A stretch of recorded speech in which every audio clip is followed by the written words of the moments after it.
most resilient parasite is not a bacteria, it's not a virus, it is a thought, and it shapes everything. He is an expert on the topic of happiness. Google made him the head of Google X. The return of Gawdat. I know people will hate me when I say this. Dating is entirely an economics problem. When you don't know what you're looking for, then you're advertising wrong. How do you find out what you're looking for, though? If you want to find love, it's very straightforward. At the last line in your book, you say, "Please find the compassion in your heart to want happiness for my wonderful son, Ali." Why did you bring that up? We were having an easy conversation. I wrote Solve for Happy at a time where Ali had just left our world, and he helped me really figure things out. We think that this brain is supposed to be there to make us successful. Your brain is supposed to make you happy. I feel that the top 3 reasons for unhappiness in the world are... Without further ado, I'm Stephen Bartlett, and this is The Diary of a CEO. I hope nobody's listening, but if you are, then please keep this to yourself.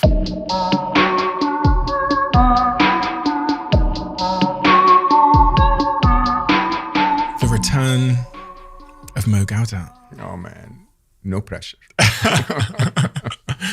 I mean, I don't really know what to say. So our first conversation, as you'll know, as I've said many times to my audience, is still to this date my favorite podcast episode of all time for so many reasons. It had everything that I've ever wanted from a conversation. It had the personal story delivered in a way with immense honesty and vulnerability and wisdom. Wow. I learned so much from that conversation. And of all the conversations I've had, whenever I'm asked, wherever I go, I say that conversation is the conversation that's had the most profound impact on the real fundamentals of my life than any other. The words that you said then still show up at pivotal moments in my life when I'm feeling a certain way or I'm letting something get the best of me. And it's really liberated me of so many things. So when I heard you were back in London, I had to have another conversation with you. It's an honor. Honestly, thanks for asking. I have to ask, since we spoke, what's changed in your life? And how does your life look now? Ever changing, interestingly. I'm on, 2020 was my year of silence and space. 2021 was my year of flow. And then at the beginning of 2022, I asked myself, what will this year be about? I take a theme for every year because it's sort of an interesting way to guide your life in terms of where you want to go. I don't like targets. It's too businessy when it comes to your own connection to yourself.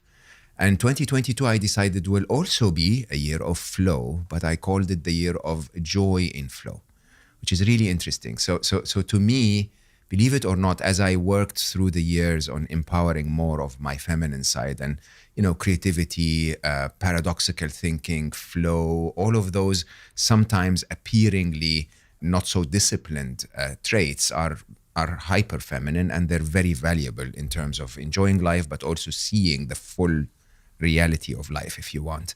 I did very well in 2020 with my approach to flow. I went wherever life wanted me to go, but I was still the same Mo, very targeted, very focused, very able to get the maximum out of everything.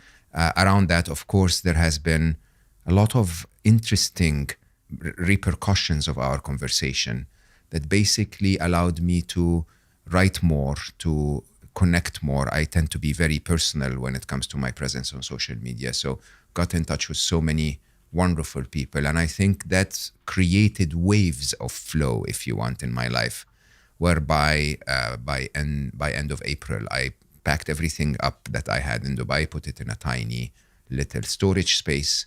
I've always been a minimalist anyway, so it wasn't much. And now I have no idea where I'm going from here. Completely in flow. What does that mean? You have no idea where you're going from here? I'm in London because of my book publication until end of the month. And then we'll find out. There's something quite curious about that, because I think we tend to believe that we need stability or a home or, I don't know, those home comforts to make ourselves happy. So I think about sometimes in my life where I where I was a freelancer, kind of like drifting through the world. I could do it for a short period of time, but in the long term, I ultimately craved that sense of home again. So I think we need both, right? I think we need a balance. I think the story that most of us don't realize is that every one of us wants an adventure and every one of us wants stability. Every one of us wants, at a point in time, a long-term, committed, wonderful, connected relationship, and a little, and at other times, wants the parties and the fun and rush and experience and so on. And I think context is a big part of what we miss as humans. That through life, context changes. Okay, and I've been on an interesting journey because, of course, you can imagine I have always been extreme in whichever stage I had been in my life. When I became a business executive, I was a very serious business executive. The 12, 14-hour days, the constant hopping around the world and so on and so forth. And when I became an author, I became a very serious author.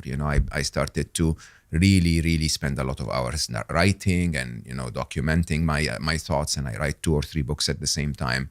When you're extreme in those things, you tend to be quite a bit blinded, if you want, by the pace, by the detail. You're swamped into it, and it does take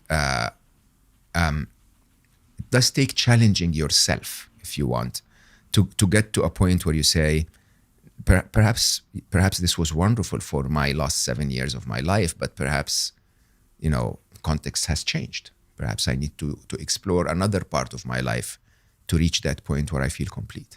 And was there some kind of signal that life gave you that said, it's time to pack up and flow? What was that? For most of us who rush really fast in life, we don't even recognize what we feel. We don't even recognize what our hearts, what our souls, what our bodies are signaling to us. And I think there has been a very strong longing in my life to live that idea of, I call it half monk, which, interestingly, again, the way we stack life is quite strange. Huh? So we work really hard for the first 30 or 40 years of our lives, and then we retire when we can't really enjoy life. It's like when you retire, you're basically taking your stick and going to wherever, Florida or whatever. When it's actually the way life should be, is that you probably should take the 10 years of retirement, divide them across the 40 years, and perhaps take 3 months off every year. If we were to redesign life, it would be wonderful to work 7 months of every year and take 9 months of every year and take 3 months off. Similarly, if you look even at the spiritual path of some of the most renowned monks in the world, you go through a certain path through life, and then you stop completely, and then you become a monk, for a while, and then you may come back to life or become something else. And I decided there would be an interesting ambition to investigate the possibility of maybe 50% of your life as a monk and 50% as a modern day warrior, as I call it, right? And I took the number 50 because that's how mathematicians will work. I'll start from the midpoint and then, irritate around it. Maybe I'll end at 60 or whatever, okay?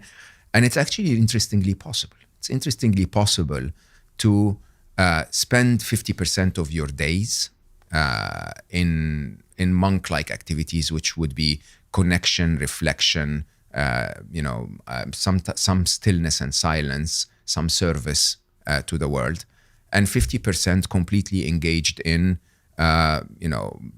writing. Writing I consider as a service, but, like business and business conversations and, coaching and whatever it is else that I do, being stuck in traffic and so on and so forth.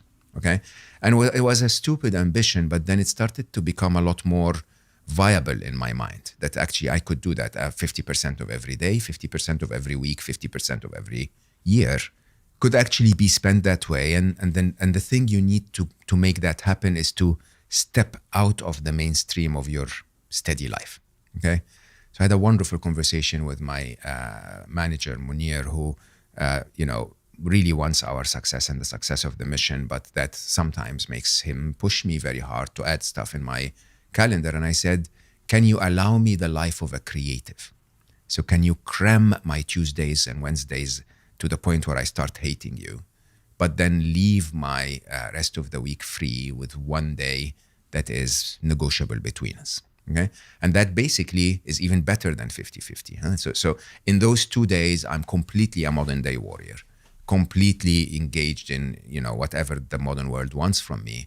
But then that allows me the rest of the week, if you want, to do the other things that may allow me to find and reflect and maybe figure something out that is so much better for the days where I get engaged, right? So if my work is to spread some ideas, then silence to find those ideas is actually useful for it. And so that was the feeling. You said what was the signal? The feeling has been there for quite a bit of time. And then when the landlord said, hey, by the way, want the apartment back, I was like, great, let's do this. Let's leave the mainstream. Okay, let's go somewhere and see where that takes us, see where serendipity will show us. I think that's an interesting place to be. Are you single? I am single and not single. I think that may get a lot of people judging me. So I, again, in an interesting way, found that my current lifestyle does not qualify me, if you want, for a committed relationship. Okay, but that a committed relationship is one specific definition of relationships that I think our world has stuck to for a period of time that evolved, okay? There are multiple definitions of relationships today. I think if you look back 20 years, 30 years at most, you'd realize that singular traditional model excluded all same-sex relationships, all bisexual relationships, all this and all of that. It also excluded relationships that were not till death do us part, and so on and so forth.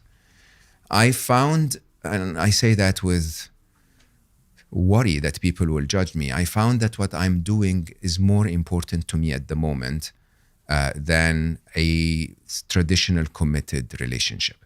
Okay?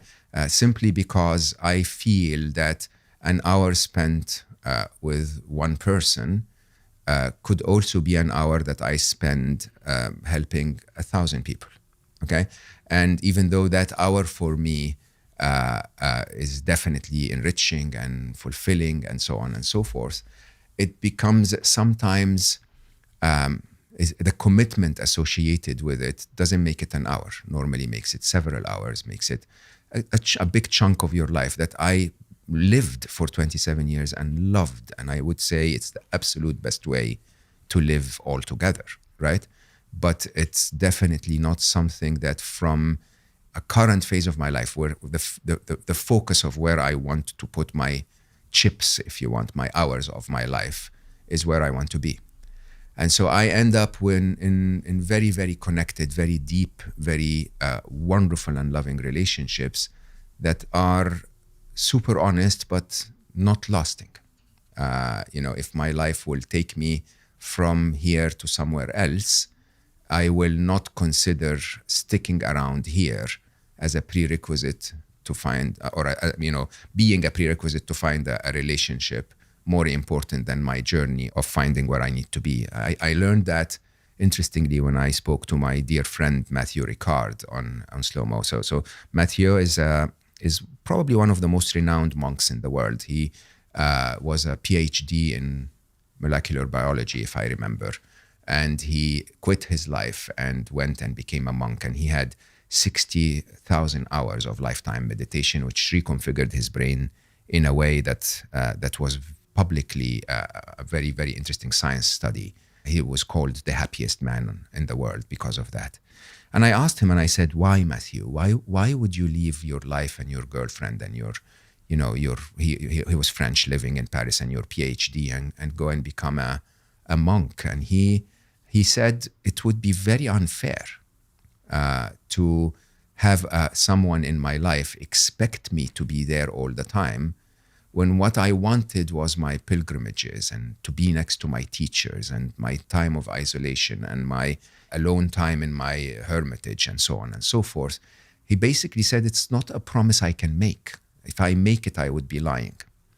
And I think that probably was a very enlightening moment for me, because there are many things I give up on in my life that would make my life richer. But they're perhaps not on my path, at least not for the time being. Is this do you view that as a phase in your life, or do you view that as... Definitely. Everything is a phase in your life. Definitely. I think that's the changing context, Steve, is probably the biggest failure of humanity. The changing context is we have a tendency, because we are designed as survival machines, to want things to remain exactly the same. If it's comfortable, if it's safe, let's keep it, right? I want my same coffee machine every day because I know that machine. I know it really well. I can make amazing coffee with it, right? And so, of course, when it's time to pack things, I needed to hug that machine and say, okay, baby, I'm not going to see you for a few months. But the truth is, there are many places all over the world that will make an amazing coffee too, right? That attachment is one of the biggest reasons for unhappiness in life. It's the idea of, I want my glass of water. I don't want a glass of water. I want my mug. I want my glass of water. I want my streets. I want my commute every day. I want my job security, and so on and so forth, which is beautiful. And by the way, every single one of us needs to live that for a phase of our life, for a season, if you want. Okay? But the failure to recognize the changing seasons sometimes results in a narrowness of our life that makes us stick to one path. When we spoke about you started as a CEO of a marketing, very successful business, and now you're a podcast host, you're an author, you're on Dragon's Den, and so on and so forth. That's a recognition within you that this phase has served its purpose and there is something else I need to do with my life. And by the way, you could go back to that same phase, right? You could become a CEO again at a point in time. And it's that seasonal view of life. And big part of flow, where I'm trying to live my life now, is to recognize those seasons, is to say, look, I had an amazing woman for 27 years, right? And I had a family. I have been there. I have done that. I've enjoyed it tremendously. It enriched my life. But it left gaps behind that need to be fulfilled or completed with other phases and other seasons, okay? And I think the game here is to be able to allow yourself to, rather than plan and say my safety, my security, my everything, to allow yourself to sit back and say, what's life saying? Is life hinting that I should be in London? I can be in London. Let me be in London, right? Let's see. Maybe at the end of that season, nothing's going to happen. You're going to go like, oh, it was just very good coffee and a conversation with Stephen, right? And it could be that, oh my God, it was the best coffee of my life and the best conversation I ever had, right? And I think that wisdom, if you want, it depends on if you're spiritual or not. If you believe that there is a part to you that is not physical, call it consciousness or call it a soul if you're spiritual, that part senses things that are a little bit beyond the limitations of the physical. It might sense, a need for the rest of being, someone else somewhere that may benefit from my presence in London, or maybe a need within me to get a little bit of rain, which I hadn't seen for a while. I don't know, right? And if the way that other part of you communicates to you is through intuition. It cannot plant a text message in your head and say, by the way, by the 14th, you need to be in London. It just gives you that feeling of something is missing from here and something needs to be attended to there.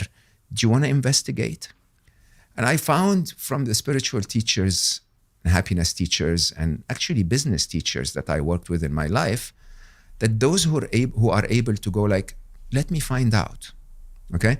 Let me find out, let me check this out, normally stumble upon some of the biggest changes to our lives, all of us, not just their lives.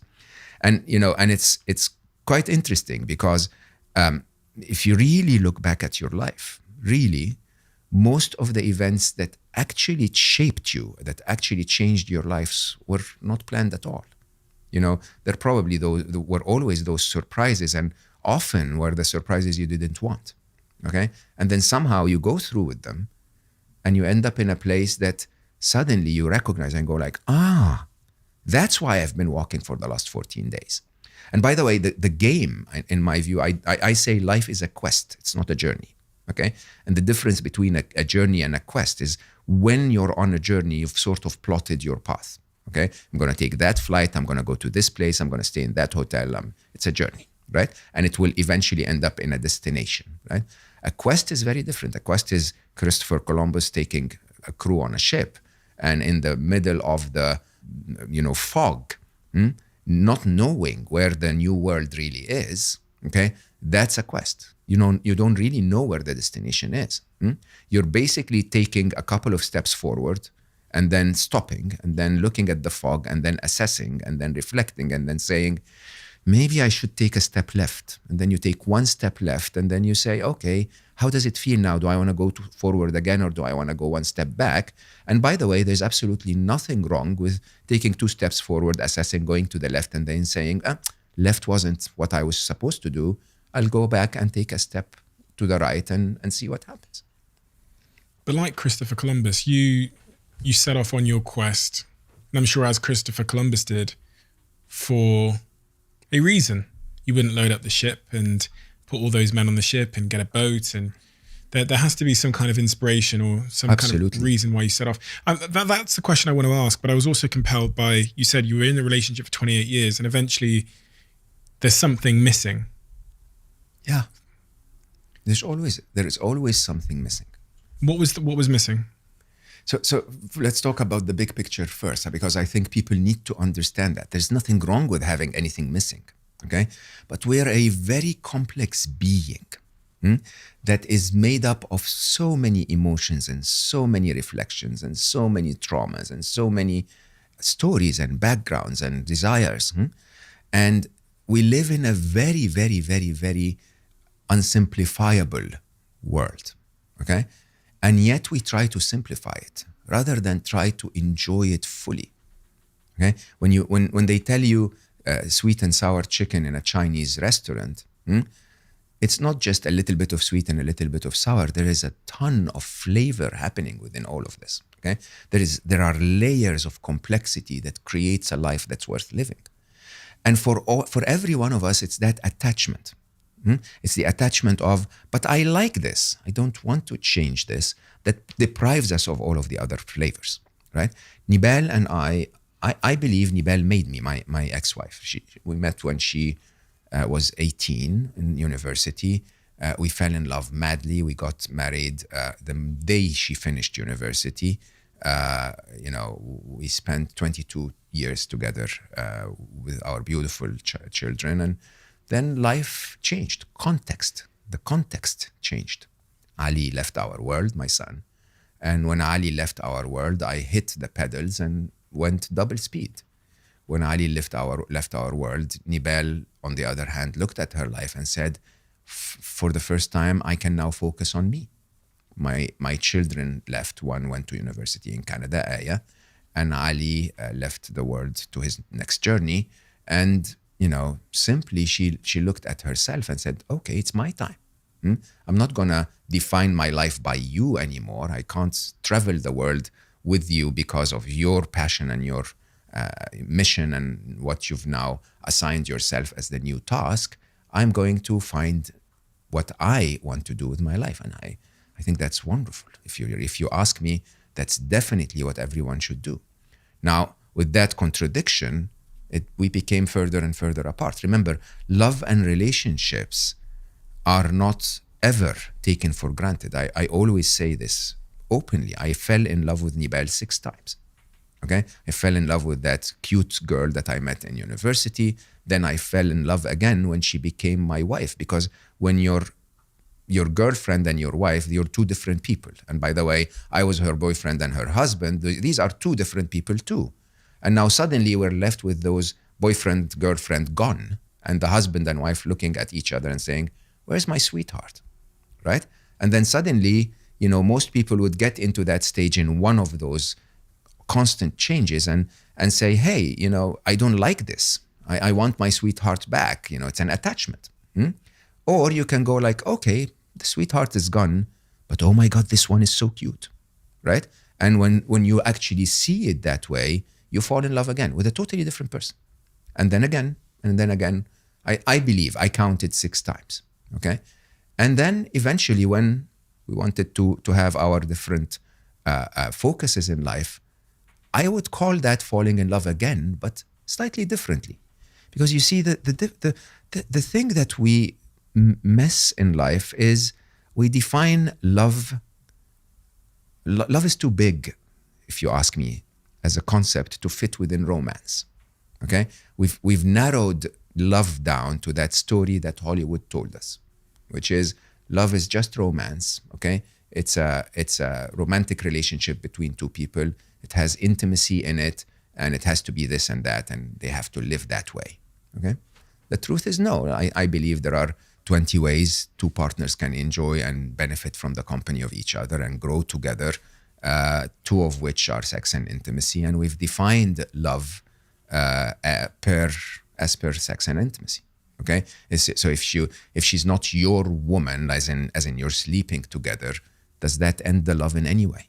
Okay, as a matter of fact, if it ends the love, then it was never love.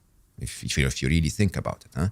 And so we define our relationships that way, and I think that's a recipe for disappointment, because in reality, every relationship will always go through those changes. There will be times where sex won't be great, and there will be other times when your spiritual connection is at its best. And, it really is entirely around, again, the layers and the flavors and how you can choose each one of those and embrace it and grow it and make it a prominent, live it as much as you can with that person. And yeah, if one of them ends, my feeling is that the rest should not end. The rest should grow. You more than anyone, though, after those 20 plus years of being in a committed relationship, will understand the value of that committed relationship and the place that it would, I'm presuming, add value to your life now. But I guess there's an equation you're doing about what would come at the expense of that. And it sounds like, from my perspective, the thing that would come at the expense of that is your mission, your freedom, which you are also spending some time to really indulge in. No, I think we all make those choices all the time. It just suddenly becomes quite contentious when it's about love and relationship. Okay, but you know what? I left an apartment that I enjoyed because I needed to do something else. Right? I am here in London when I could be in Silicon Valley, for example, because they wanted me to talk about innovation there, because I need to be in London because I want my next book to succeed, right? So we all make those, choices all the time, and life, sadly, is a question of compromise, because you often say that the best of both worlds doesn't happen. You cannot have best of both worlds. You can either say I'm living fully as my number one priority to achieve A, and I'll achieve as much as I can of B as long as it doesn't contradict A. Or you can say I'll go for B and, I'll sacrifice a bit of A for that, right? And it's interesting because most people, especially the romantics, will say, but how can you sacrifice love? Love is the most important. No, a billion happy is more important than love, in all honesty, for me, to my personal love, okay? Because in my capacity to feel love for a billion people, okay? And actually try and dedicate my life to as many as I can reach with that, I tend to believe that prioritizing my own comforts and my own life and my own settlement, if you want, being settled, is selfish, to be honest. It's a different phase. It hopefully will happen in 2-3 years' time, but it's not the phase now. It's not the right time for it at all. Okay, and yes, I wish I could get A and B, and maybe I'll stumble upon that wonderful woman that is completely aligned and spends that my trips with me and supports this. And if I do, that's amazing. But if I don't, what would I prioritize? Life is a question of choices. You could be doing anything with your time. You know, you're clearly someone that is being very intentional about the use of your time and making sure that every hour of your time is allocated towards what you want, whether that is playing video games, whether it is writing a book. So why did you choose to write a book called That Little Voice in Your Head? I feel that the top 3 reasons for unhappiness in the world, without competition beyond that, like they are by far bigger than all of the others, are ego, lack of self-love. And actually, in order, it would be lack of self-love, ego, and that little voice in your head. Okay? And the little voice in your head, as I say at the beginning of the book, that I would dare say that there has never been a moment in your life where any event had the power to make you unhappy until you turned it into a thought. Okay? So anything could happen. It's the story you tell yourself about it that makes you unhappy. It's not the event, it's the story, right? And so if I'm true to my commitment to try and make the world happier, then I need to talk about those 3 topics in 3 different books if you want, or maybe some content of some form. But that's not the point. The point is what struck me and really, really puzzled me was that I realized when I wrote Scary Smart, and Scary Smart was entirely about technology and where technology is going and so on. I realized that we humans have the ultimate technology in our heads, a brain that is so sophisticated, so capable of doing things that are really, really beyond the capacity of any supercomputer still today. And yet, we know how to use our smartphones and our devices better than we know how to use that brain. Most people get trained on how to use Excel, but they never really get trained on how to streamline the thoughts in their head. Okay? And that appeared to me to be a very interesting engineering problem. And so the idea was to create that analogy between neuroscience and computer science. So the book in my mind was, if I can show people that those brains, the neuroscience of them, is actually similar, very analogous to computer science and the devices you have in your hand, because people already know how to use those devices, then that knowledge would allow them to use the brain as good as they use the devices. The basics here, which is the title of the first chapter of your book. And it feels like the first chapter really kind of introduces some of the inspiration behind why you wrote the book. You talk a lot about your wife and the illusions that you live under. What are the illusions that you live under, or you lived under? Again, let's think about the bigger picture first. Everything that you haven't visited and investigated and arrived at a competent, confident conviction that this is your own view is probably an illusion. Okay? Which is quite striking, because for a man like me who spends a lot of his time reflecting, we're submerged in illusions. Okay, everything from the value of a branded bag all the way to what the TV is telling us, what the government is supposed to do, and all of that stuff. Unless you've reflected on it and said, okay, I'm being told this, I'm behaving this way, which might be contradicting what I've been told, but I'm feeling that way, which might be a third contradiction. And where is my reality? It's safe to assume that this was an illusion. So a big part of that little voice in your head is an admission of all of the mistakes I made using that machine in my life, or not all, but many, not even many, but many mistakes that I've made using this machine. Not all of them, there are many more mistakes. One, I think the biggest of them was a conviction in my early years that my kids were a burden. My family was a responsibility, okay? Which does happen when they come to life when you're very young. I mean, I had Ali when I was 25. I was just turned 26, and I got married when I was 25. So basically, you start to feel responsible. You start to prioritize work. You start to go out in that treadmill, the hedonic treadmill, and just run. Okay, and the pressure that you that you put on yourself when you do that makes you start to think, okay, they are the reason why I'm working so hard. They are the reason why I'm stressed. Okay? When in reality, if you had asked them, they would have said, Papa, just come play with us, right? We don't want more than what we have. It's me losing context and running like crazy that made me think that way. And the basics of the challenges we have with our brains is that we believe what our brains tell us. Okay? So when my brain tell me they are the burden, they are the challenge, my whole being responds to that. My whole being starts to behave that way. Okay? And I think what the reality that we miss when we do those things becomes what you have seen in the, if you like the movie Inception, you know, when his wife had that thought, you know, we're waiting for a train, you know, basically that kept playing in her head over and over and over, that convinced her that this is not their real world, that they are in a dream, and that the way to go out of it is to die. That actually led her to committing suicide. And you know, big opening of the movie, that my favorite movie line of all time is, what is the most resilient parasite? Okay, and the most resilient parasite is not a bacteria, it's not a virus, it is a thought that you implant deep in your brain and believe in it over and over and over through your life. And it shapes everything.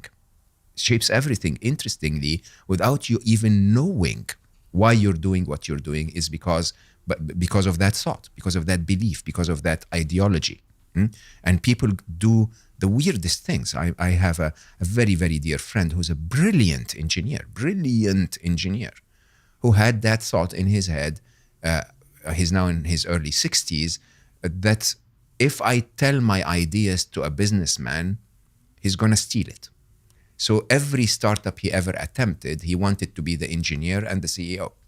Okay? And as a result, everything he started failed. Even though the ideas and the engineering, the rigor was incredible. But he just couldn't get that idea out of his mind. And you can go all the way to people who have ideas that lead to wars or to destruction or to terrorist acts or whatever. It's just one idea seeded deep enough in our head that really leads us to become who we are.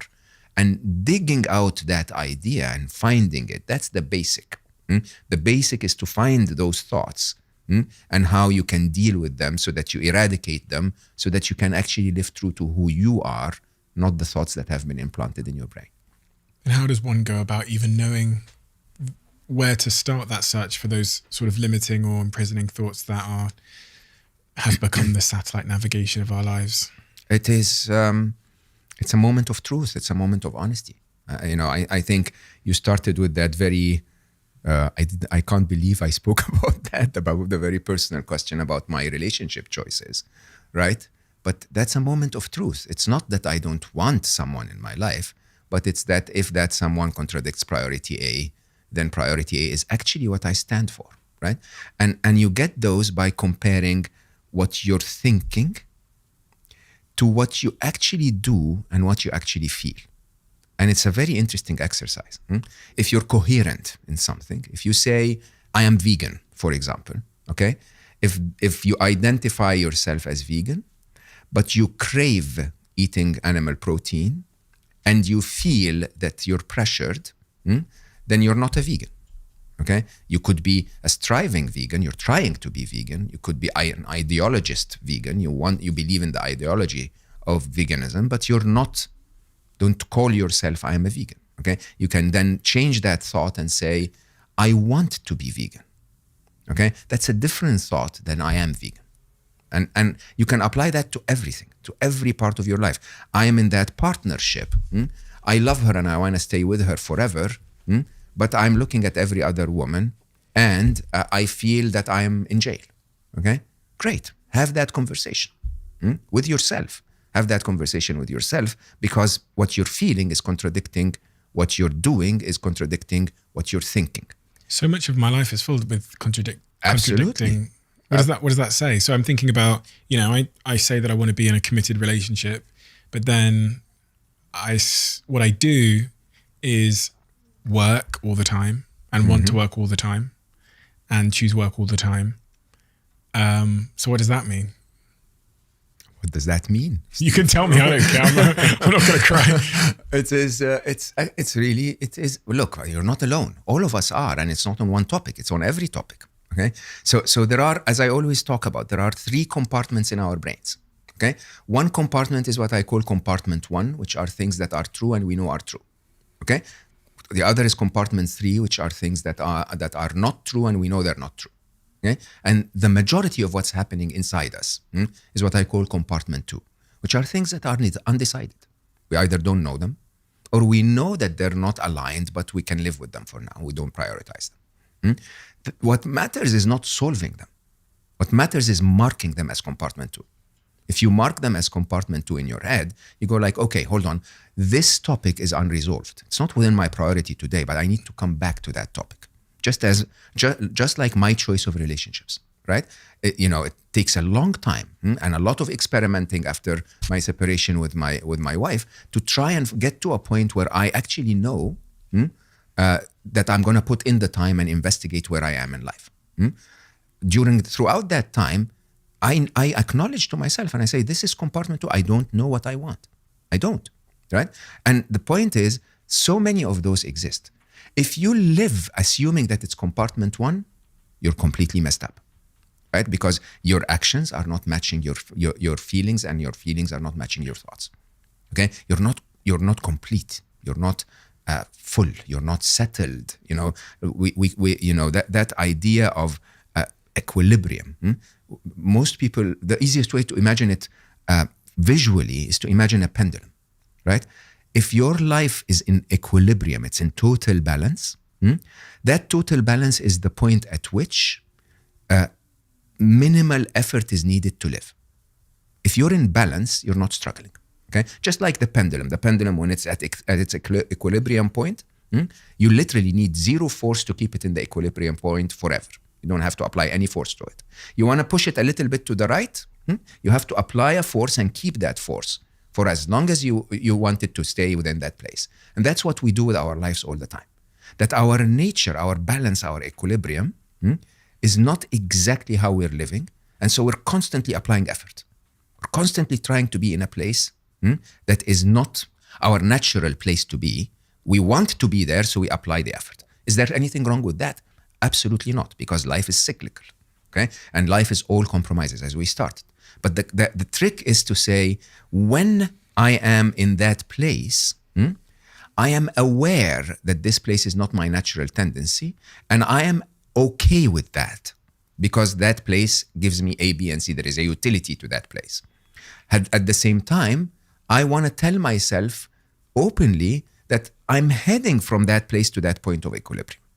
That could be by saying, in the next 7 years, I'm not going to do anything about it, but in 7 years' time, I'm going to start to head in that equilibrium. Or you could say, I'm going to take a step every day for the next 7 years, whichever way you want. Or you can also tell yourself, I don't care. I know it's not my equilibrium, but I'm going to do it anyway because that's what I believe in. I think that's very much the state I'm in. Okay? If you ask me, I'd like to be in, 50% of the year doing absolutely nothing, okay, with someone I absolutely love, with a very simple life, but that's not my life every day. And I know that to be true, and I will do it for a while to go, because I have assigned myself something that I believe requires that effort, okay? The other thing that humans do, most of us, is we leave a lot of pendulums out of equilibrium. So it's actually quite easy to tell yourself, look, my number one pendulum is my work. Okay, I'm going to put that in equilibrium. Then my second, pendulum in importance is relationship, or reverse them if you want. The third is my impact. The fourth is my friendships. The fifth is my health, and so on. And then the game is, if you want your work to actually benefit, put the others in equilibrium. Okay, or acknowledge to yourself that they're not, but don't complain about it. Don't feel bad about it. Okay, and if you do that, you manage to then simply focus yourself on the one that is your most priority, and then life is in an interesting way linear that way. In physics, it's basically it's instead of the parallel processing of trying to fix all of them at the same time, you're simply saying, I'm gonna process them in series. I'm going to fix this work element pendulum first. And when it's done, I'll fix the next one. And then when it's done, I'll fix the next one. And it's a constant journey. So you're not alone. I'm exactly like you. Constantly searching and constantly reflecting and investigating and finding that equilibrium.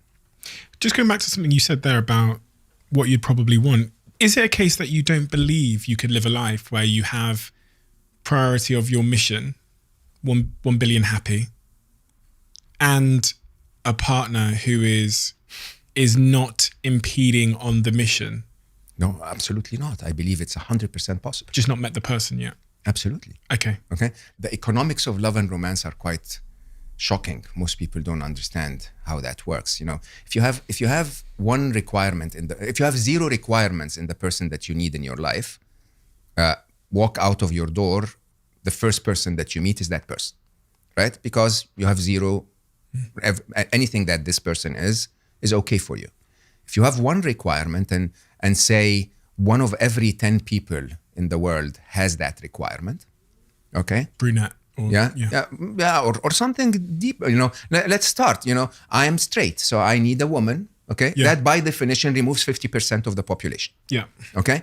I need a certain age bracket in my life that by itself removes maybe 70% of the remaining population, and so on. So every layer that you add to your requirements sadly follows the n-squared problem.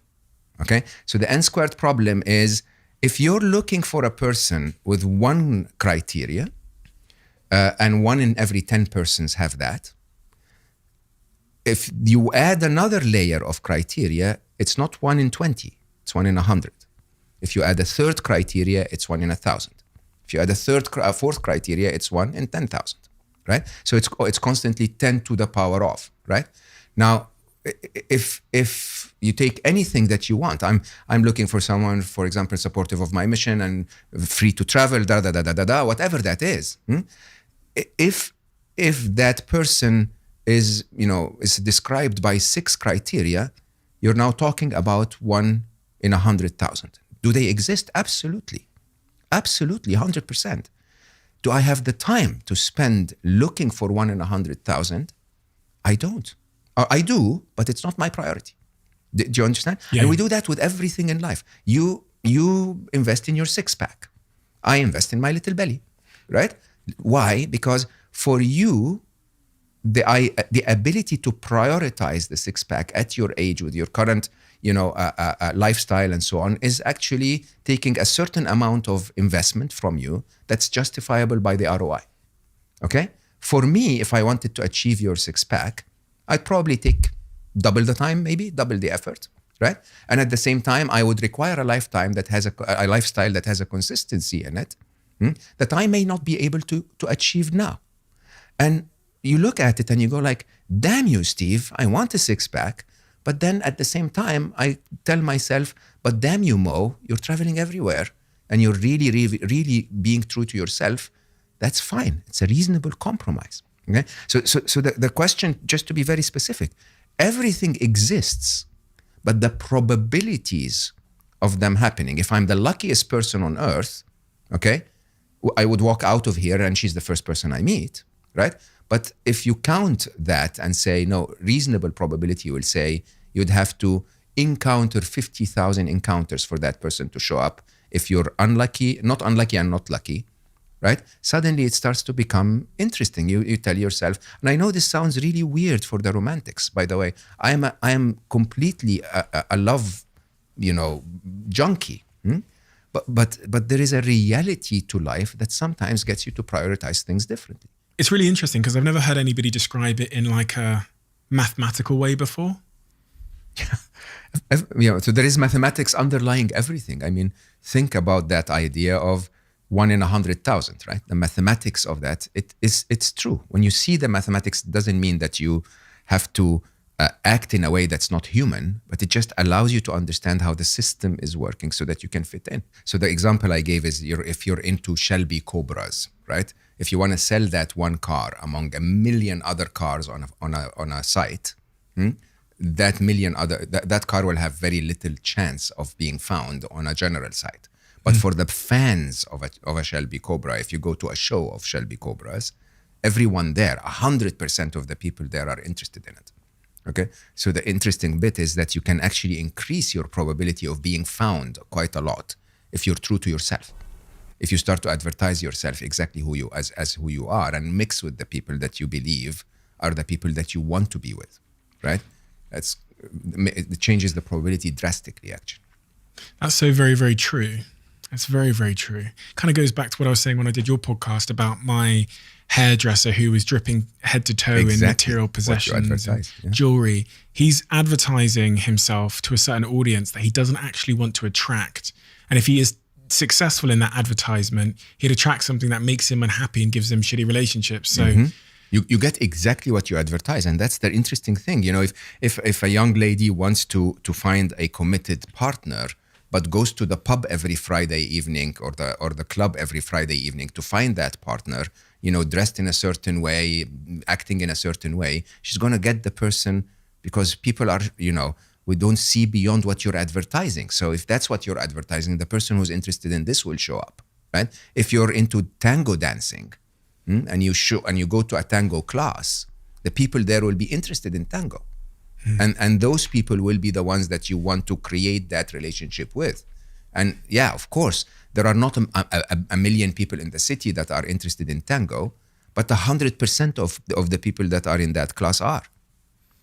So I guess you get what your advertisement attracts. So be careful what you advertise. Absolutely. And to advertise correctly, the one thing you need most is to know actually who you are. What are you as a product? Right? Most people don't know that. Most people don't know who they are. Absolutely, you don't know who you are. It's multiple layers of confusion. You don't know who you are. You don't love who you are.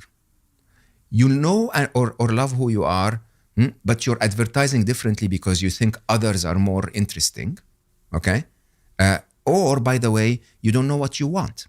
So one of the most eye-opening, one of the chapters, so I'm writing all of this in a book called Finding Love.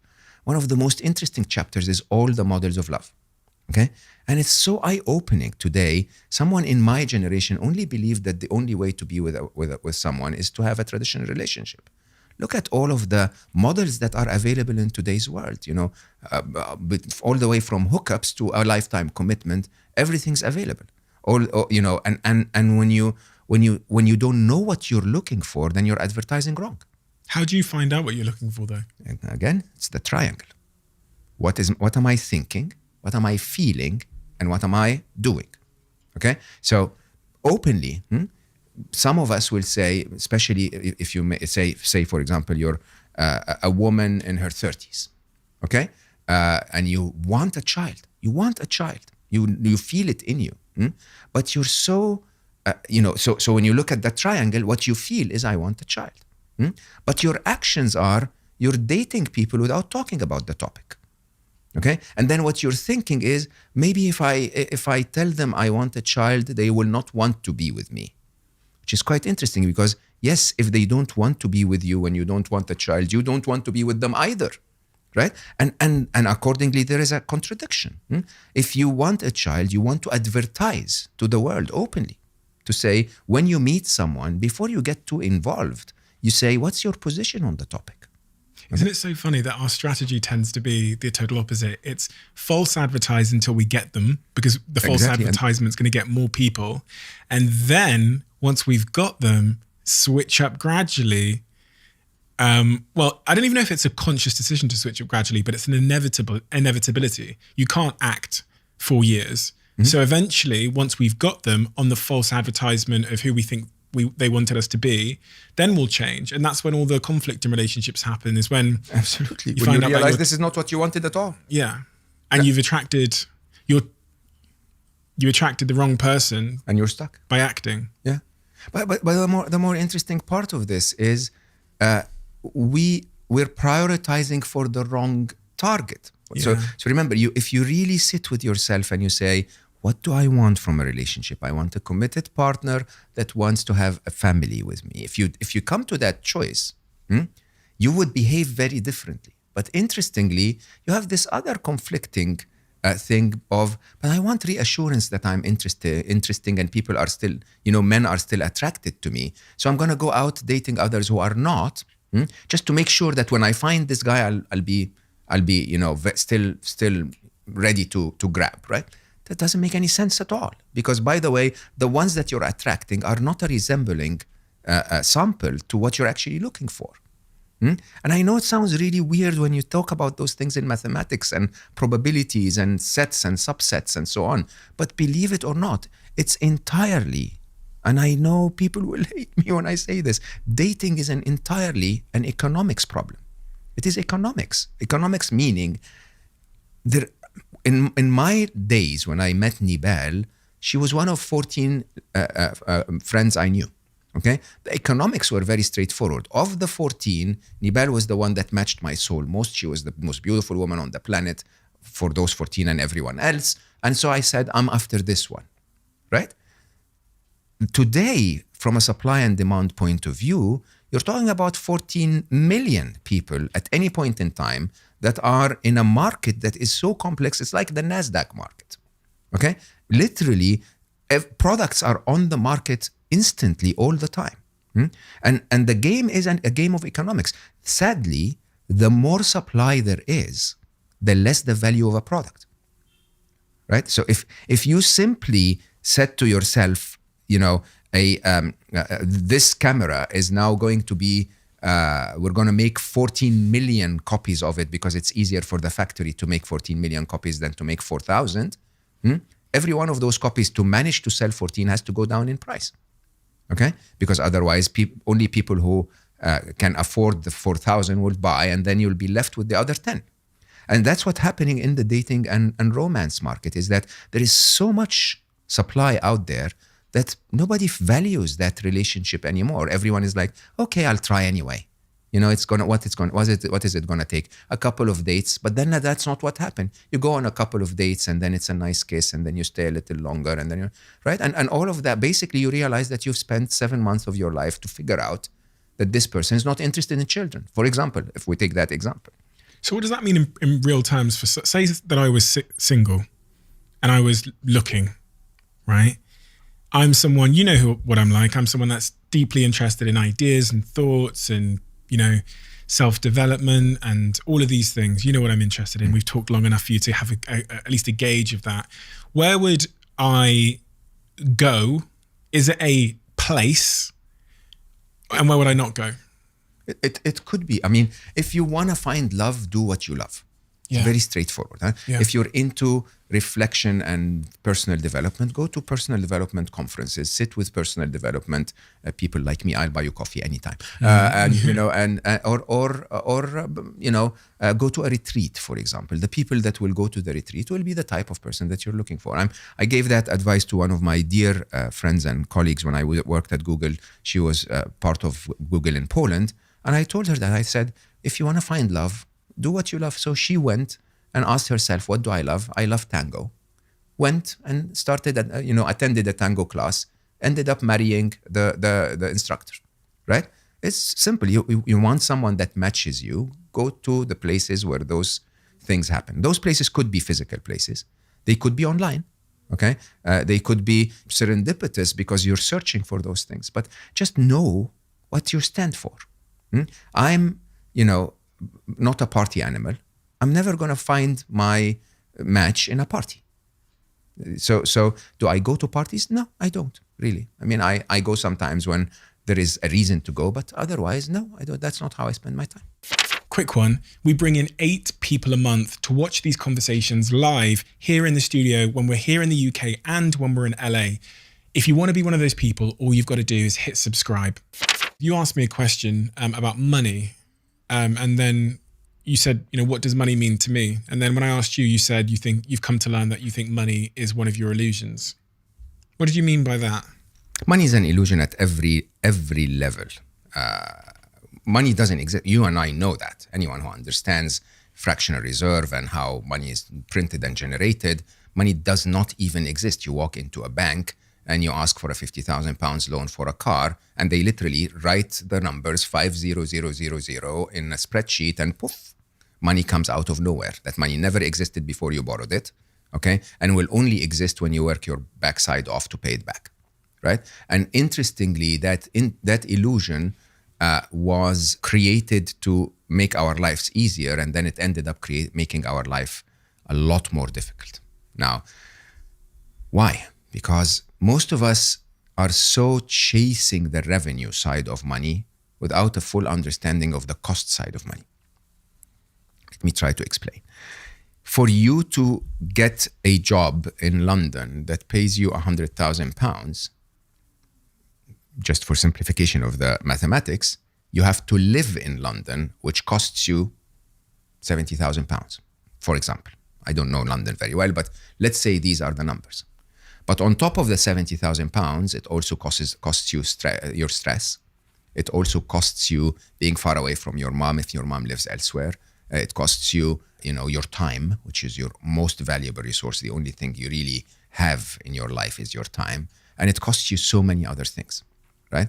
And so most people don't understand the cost-benefit relationship to start.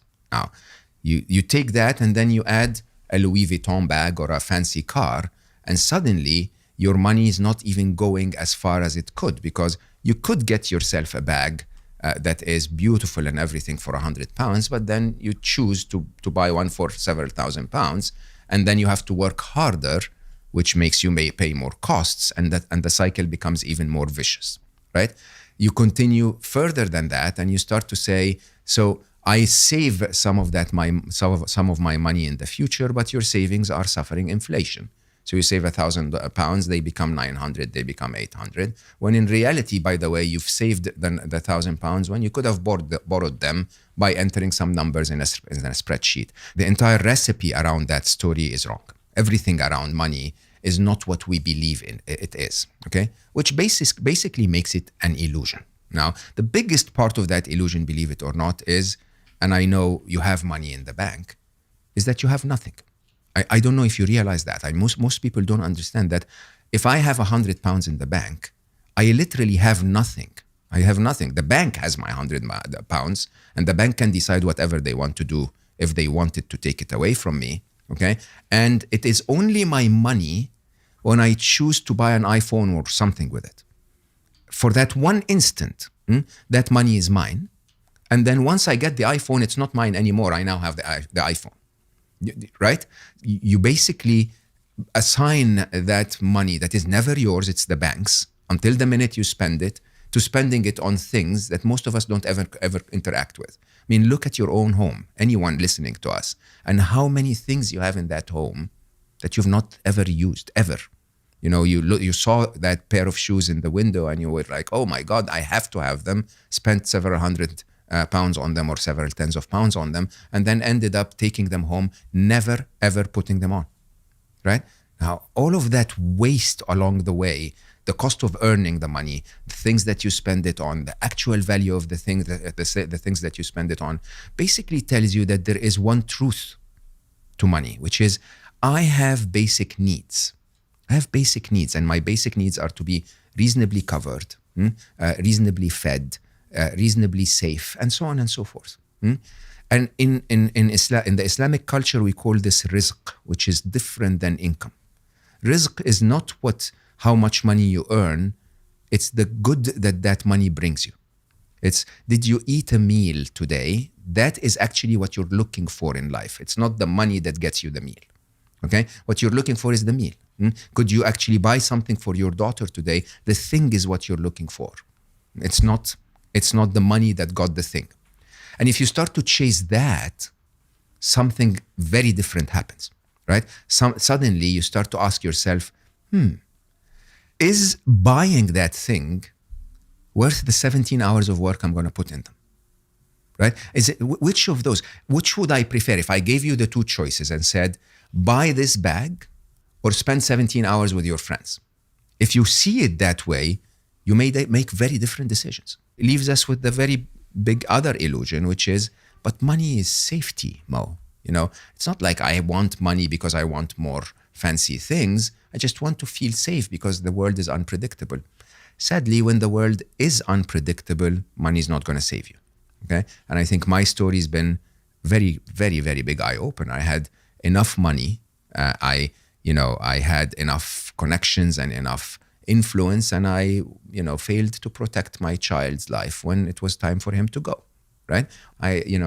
I think we know many stories of someone that maybe falls and breaks your back. What will your money do for you? Safety is a much bigger thing than just a little bit of money in the bank. And by the way, safety is an attitude, is an idea to tell yourself, when I need it, I will make it. When I need it, I will have it. Perhaps the answer is, I don't need so much of it anyway. And I think, again, like everything in life, you want to have the skill of making money. Money is power. Again, when you were speaking on slow-mo, you basically said, I love the idea of being able to build this setup for the podcast, of spending on my show and so on. That's wonderful. Okay? Money is power. But it's power as long as you own it and it doesn't own you. The minute money owns you and lack of it starts to distract you, and looking at how much your other friend has and he has a little more than you, it hurts your ego. Once it gets into that realm, then money works against you. It doesn't work for you.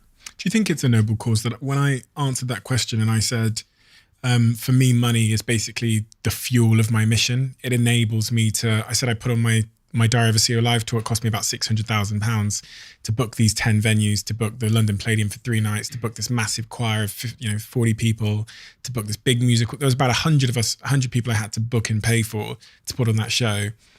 At the end of the show, I break even. But without that tour, reaches almost 20,000 people. It's the most thrilling, fulfilling, and biggest honor that I've ever had, to be able to do that in front of all of those people and to share that message, which is very much in line with my mission. And I look at money and said, if I didn't have the money, it would have been much, much harder. Not impossible, but much, much, much harder to do that. Absolutely. So do you feel like that is a noble relationship with money? Look, we agree on this. Nothing is good or bad. Nothing is right or wrong. Everything is both right and wrong, and everything can be both good and bad. It depends on what you want to do with it. And one of the messages I constantly tell everyone in the world is, absolutely, become successful, become powerful, become rich. Because the biggest problem with our world is that the most successful, most powerful, and the richest are the worst of us. Okay? And I don't generalize and say that's the truth, but it's actually easier to make money if you break some rules than than it is if you're ethical. And so as a result of that, a good chunk of the big money in the world is not super ethical, right? And if I have more money, I can fuel my 1 billion happy mission, and that's a good thing for the world. That's, by the way, owning money, not letting it own you, right? So if I can get to the point where I make it and actually give it to 1 billion happy, then that's amazing. If I get to the point where I make it and then suddenly go like, oh, let's wait a little bit, grow it a tiny bit and then give it to 1 billion happy, then I'm not doing the right thing. Having said that, and of course, you know how I admire you and respect you. This is your zoom lens of the world, okay? For someone else, £4, some sticky paper and a couple of scissors, and spending an hour with her daughter doing something beautiful, okay, is as impactful, maybe even more impactful than the entire show.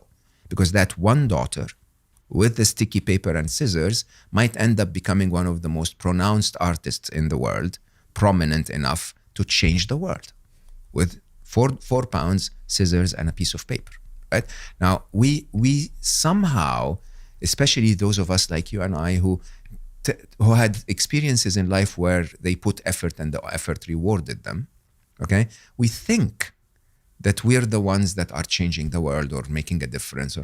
No, we're not, okay? The reality is we need to understand that. Again, I admire you, and I know you'll not feel upset, but half of what you know is wrong. Half of what I know is wrong. More than that. Absolutely, right? And it's just an attempt. It's just an attempt. Whether that attempt, Steve, is an attempt because of money, or is it's an attempt because you just spend time with your driver talking about something, or you were telling the story. All of those things, I think the game is I'm going to do the best that I can to acquire the resources that I'm good at acquiring, to direct them in the investments that I have accessible to me. Okay, if you are a cashier, at a supermarket, and you're making enough money to spend wonderful time with your daughter, to do a bit of art, then that in itself is a form of contribution that changes the world. And you'll never know that one daughter might cure cancer.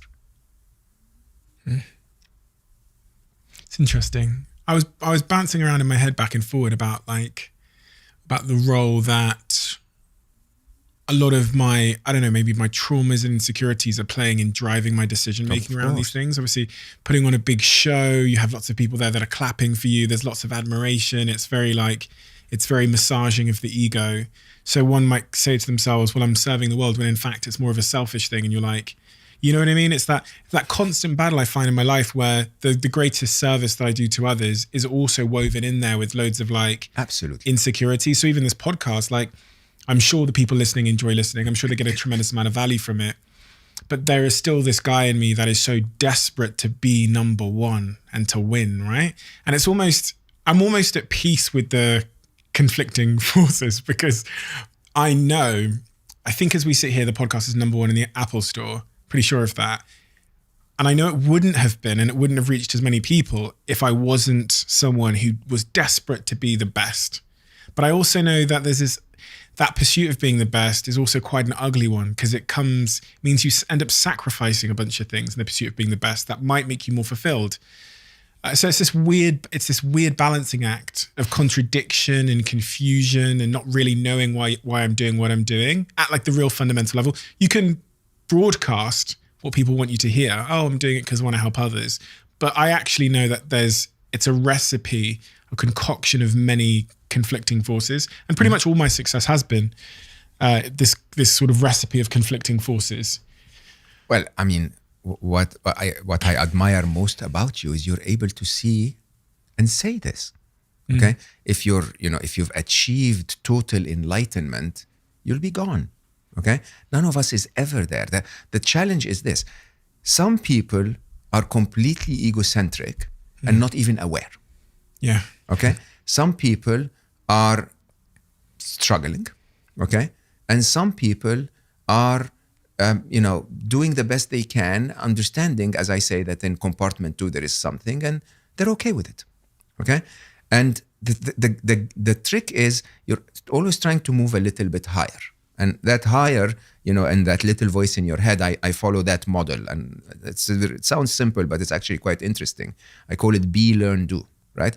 Be, learn, do is most of us in our life, we look at problems and we say, here's the solution, right? We're mostly almost anchored in doing. Doing, again, is a very masculine trait, okay? Interestingly, a lot of doing is as harmful as it is beneficial. The good doing is a doing that is informed by a form of being and by a certain level of skill that comes from learning.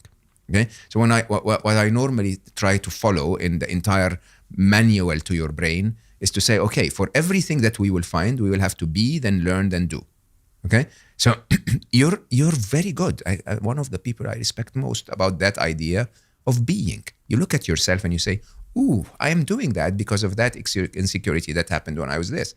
That's an amazing achievement in itself. That's a third of the way, right? I know what I need to work on. And I think it's the challenging third of the way, believe it or not, because we humans are very good at solving the problems when they're defined.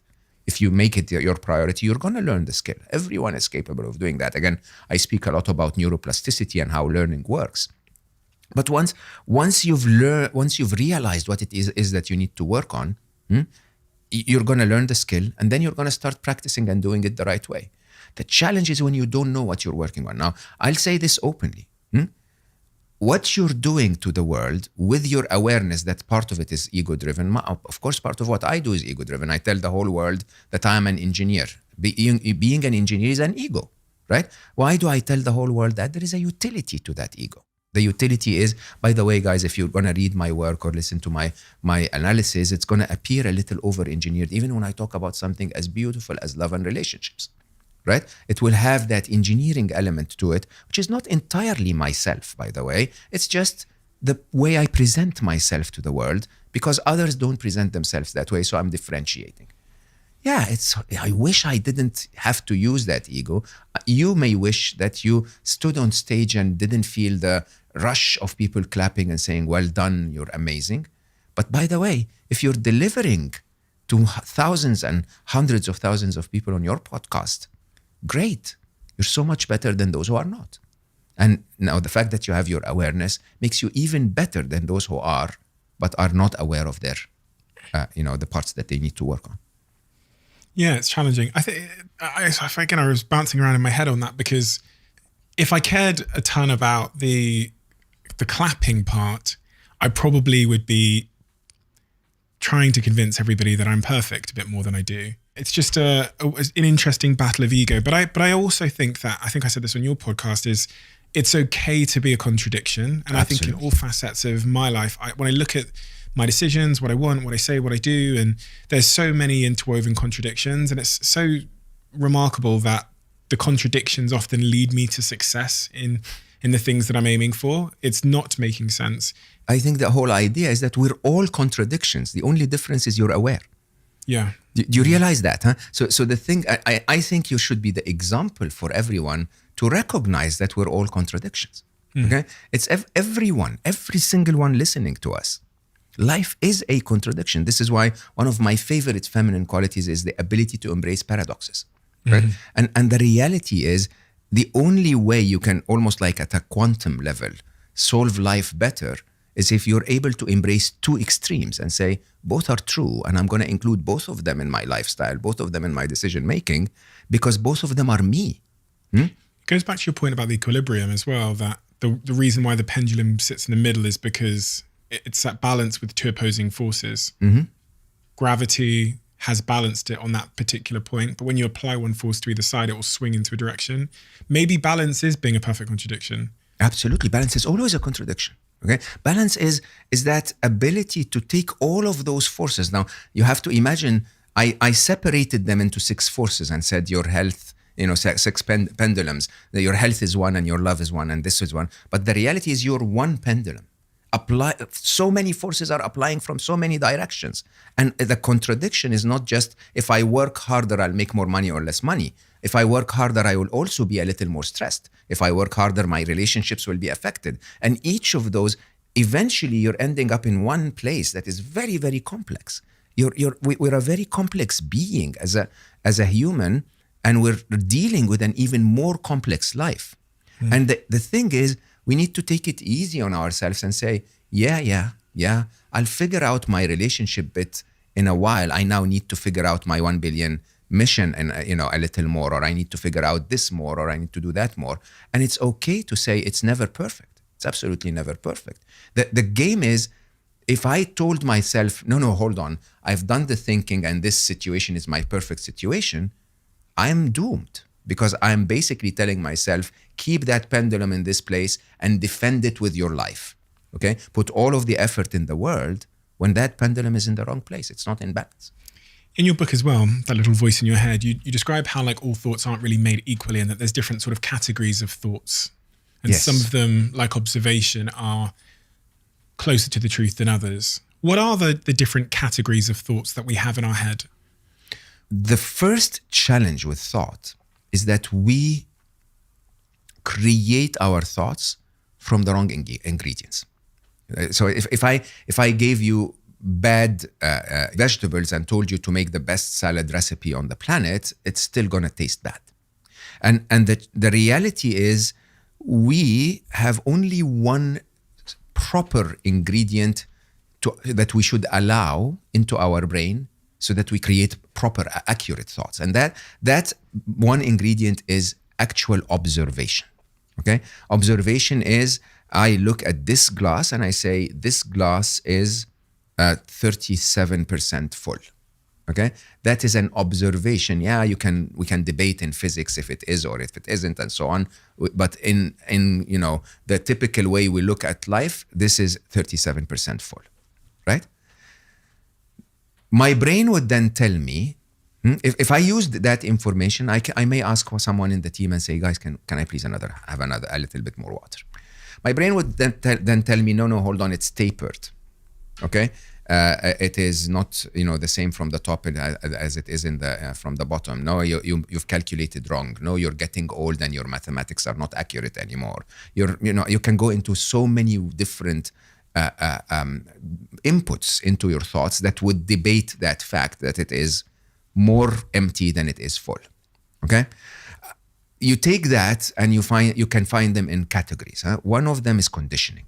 Believe it or not, one of the most frequently used sources for creating your thoughts is not what's happening in the world at all. It's your conditioning. And your conditioning creates thoughts within you that are not at all a reality.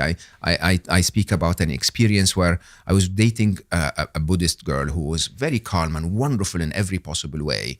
And, two of our best friends were a couple, and they had a big fight before coming to our place. And so anyway, the girl basically said, Mo, I need to talk to you about something and, want to ask your view. And she sat next to me, very, very, very good friends, all the four of us for a very long time. And so she hugged me. She sat on, put her head on my shoulder and cried. Okay.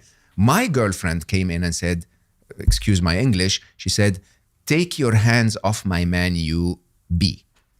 Okay. And, I was like, whoa. She's one of the calmest people I know. What happened here? And what happened was she had been cheated on before, right? By her best girlfriend and a friend of the person she was dating at the time. And the input into her head that said this girl was sort of doing something inappropriate with me was coming from the fact that she had that conditioning in her. It wasn't the event itself. The event was highly exaggerated by the conditioning. So we're unable to find that when we look at the makeup of our thoughts. The second and the third are recycled emotions and recycled thoughts. Okay, so we recycle so much of what our parents told us. Recycling of a memory or the recycling of a thought. Your friend tells you, hey, by the way, all men are cheats. And you recycle that thought, okay? All men are cheats, all men are cheats. And then, you end up making decisions based on that. The fourth, and I think the biggest challenge we have in the modern world is the mainstream media, basically. The large advertising media story that we're told that is a ton of input, whether it's movies, it's social media, it's tweets or reels, or if it's the BBC or Channel 4 playing the news. And the reality of what we're getting is we're getting a highly biased section of life. Why? Because of the human nature, which is around negativity bias, humans are only paying attention most of the time to the negative side of life. All of those outlets are constantly using that negativity bias to broadcast to you what's actually not the full truth, but the negative side of the truth. So, a channel will not talk about a child that went out with his mother and played on the swings. They'll talk about a child that fell in a well and we have that disaster. And a social media person, I always say you're a balanced one, but a social media influencer will always show this, the pictures that appear to be more than what they're living, and there will be filters and so on. And that negativity that you feel as a result is not a reflection of the actual truth of life. It's a reflection of the subset of knowledge that you get from life. Now, what does that mean? I mean, I'm trying to say, if I give you your phone and your phone has a perfect phone app on it, if you type the wrong number, you're going to call the wrong person. Nothing wrong with the phone, nothing wrong with the app. Okay? In your brain, if you put in the wrong data all the time, if you allow all of that negativity coming from the media and the news, if you allow the conditioning to be part of your decision-making criteria, the recycled thoughts and emotions, then you're eventually going to end up calling the wrong action. Okay, and I think the reality is that at that very fundamental level, unless you start to really iron out all of the wrong inputs, there is very little possibility that you're actually going to get to the accurate output. You were talking about all these types and categories of thoughts and all of these inputs. One of the inputs is the mainstream media. Some of the inputs come from, I guess, our conditioning and experiences. And when you talked about the glass and your observation that the glass is 37% full, how do you know that that's not your conditioning speaking? How do you know that that's not the influence of the mainstream media? How do you know that there's not a second layer that's running over what you're seeing called your perception that is influencing that? I'm trying to figure out for people listening how they can distinguish between a thought that is truth and observation and worth pursuing and incredible, and one that is conditioned. Or you're spot on. Okay, this is 37% full is my brain's calculation. Let's use a simpler example. You have an argument with your partner. The next morning you wake up and say, he doesn't love me or she doesn't love me anymore, right? The argument is what you observed, that there was a bit of a tension, that those specific words were said. That's observation, right? Observation is literally like narration of the situation. That's it. And if you can stick down, you can take yourself all the way down to narration, you're done, okay? I observe that you're sitting cross-hand, crossing your arms. That's an observation. My brain could take that observation and say, he's bored, he's protective, he is angry with me, we've been talking too much, whatever, okay? I can translate it into a million things in my head. None of them is true. Okay? The only truth is Steven's sitting in front of me and he's crossing his arms. If I accept that to be the truth, then my brain suggests those other things. I can then ask and I say, have we been talking too long, Steve? Should we take a break? Can we do this? Can we do that, right? And then you would say something, and that would be my next observation. I can include that in my analysis as another fact, okay? Without those facts, sadly, what happens to us in life is that we're completely absorbed and consumed by stories that we've built. The story is, this is 37% full. That's a story, believe it or not, even so though it appears to be very accurate. It's a story that includes, hey, by the way, Mo, you're good in geography. You've done your mathematics really well. You've looked at those two. It looks as if and it's a big story. And I would tend to tell myself, hey, it's 37. If I complemented this with, I think it's 37, it could be a little more or a little less. That's a much better observation. Right? If I tell myself the story and believe it and start acting upon it, then I'm in a very deep trouble because basically my input into my brain is leading me to confusion, certain confusion, because I'm not using the truth. It's that kind of like requirement of having like a looseness of our beliefs as well, isn't it? That just that old adage of strong beliefs but held loosely, whatever that phrase is, I think is the most beautiful thing ever. Yeah. Because what are your beliefs? Your beliefs are built within context. Again, I write about this. There was a proverb in Egypt that was developed in the times of poverty and famine. People couldn't have enough, and it was a difficult time. And it basically said, as far as extend your legs as far as your blanket goes. Okay? Interesting. It basically within context, it invites people to say, hey, live within your resources, live within your means. It's not an easy time.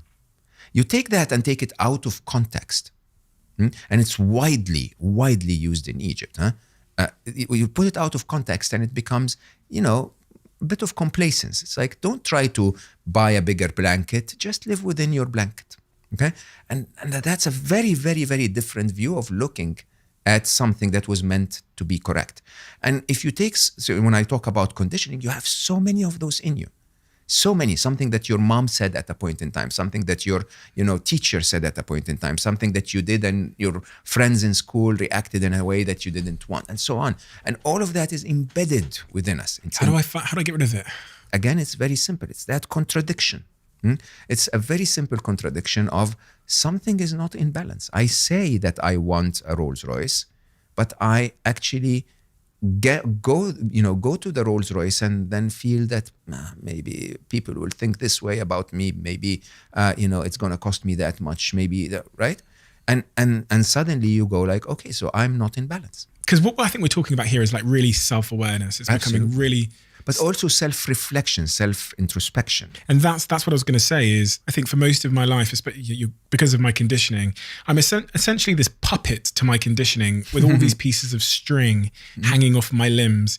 And self-awareness is the process of gradually cutting one of these strings at a time and taking back more control of why I'm doing what I do in my behavior. So that like journaling or producing content, that introspection and self-reflection has been the cutting of these strings one by one, or you could view it as the turning on of lights in a room so you can kind of navigate better the world. But until you do that, the lights really are off. And I think that's kind of central to what we were discussing about how to distinguish conditioning, media influence from truth and your own thoughts.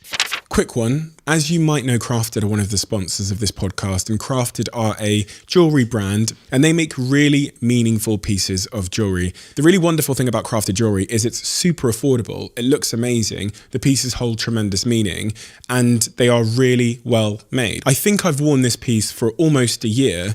It hasn't broken, hasn't changed color because it's really, really good quality, and it costs roughly 50 quid. People will be surprised when they hear that. They'll probably assume that all of my jewelry is like solid gold and costs thousands and thousands of pounds. But what's the point when you can achieve the exact same effect from a piece of jewelry that's high quality and costs 50 quid? That's why I buy Crafted.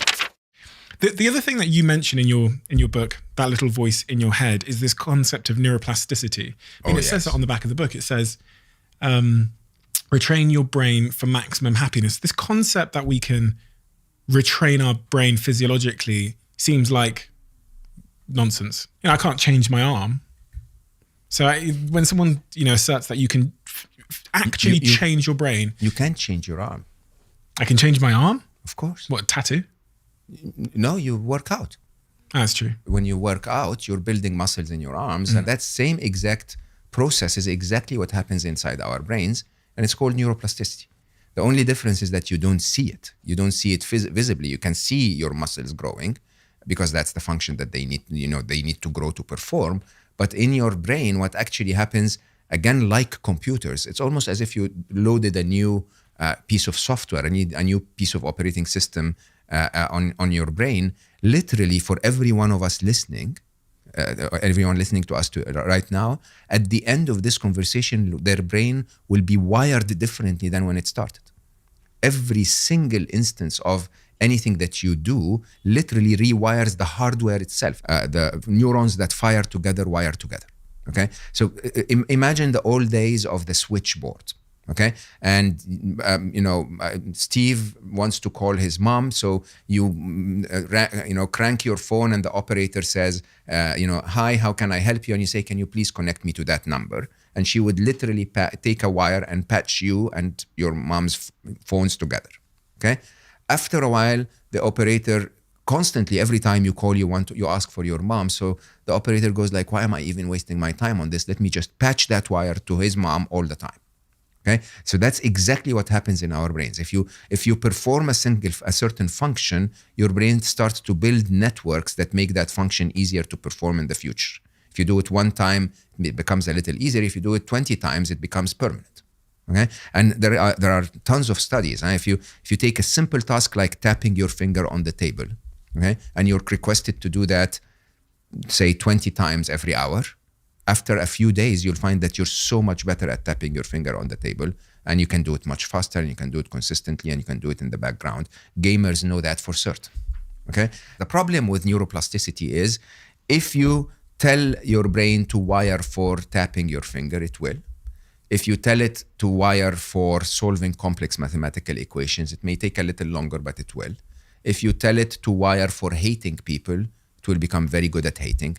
If you tell it to wire for fearing the end of the world because of what the media is telling you, it's going to become very good at fearing the world. I know some of those people. No, absolutely. And you don't want them in your life. The challenge of our modern world is that we think that this brain is supposed to be there to make us successful. Yeah. Okay. First of all, it's not the primary function of the brain. The primary function of the brain is to make you safe. Okay.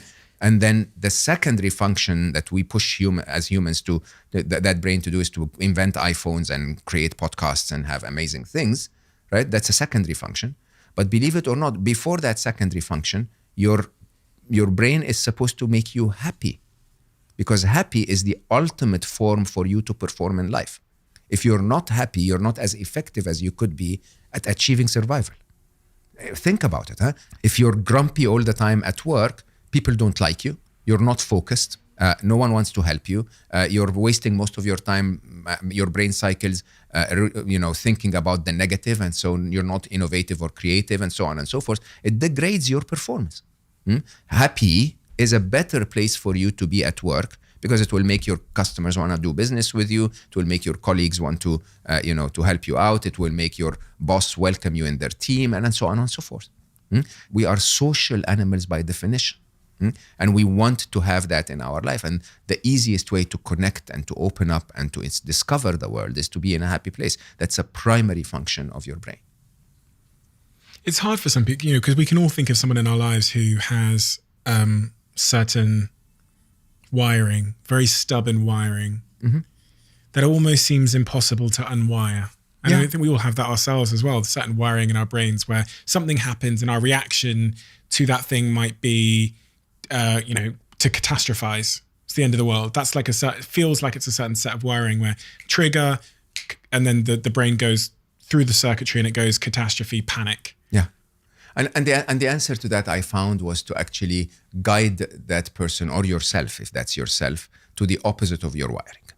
So if my wiring is to look at everything and see what's wrong with it, I should deliberately force my brain to look for what's right with it. So when I was coming here, it was very busy in the morning, and so I came late, if you remember. And my brain's immediate reaction is, "Oh, what's going to happen? I'm going to be late for Steve." Right? That's the immediate reaction of a brain, because something is wrong. So it looks for what's wrong. I could also say, and what is good about that? What is good about being a little late? He's been recording for the last few days, so it may give him a little bit of extra time. Do you want to know the truth? I was so happy you were late, because I was late. Right? So I was doing upstairs I was reading the book, and I was thinking, I just hope he's like 15 minutes late. And then I'm looking at my phone. I'm like, he's not come yet. Perfect. So I carried on going and carried on going and carried on going. And I just finished as you arrived. Yeah. So it's perfect timing. You see, that is the truth. That's the truth that your brain tries to deny you from seeing. And interestingly, you can train your brain. So basically what you can do is, for every negative thought that your brain gives you, task it with the task of giving you a positive one. Or 2 positive ones. 9, I say.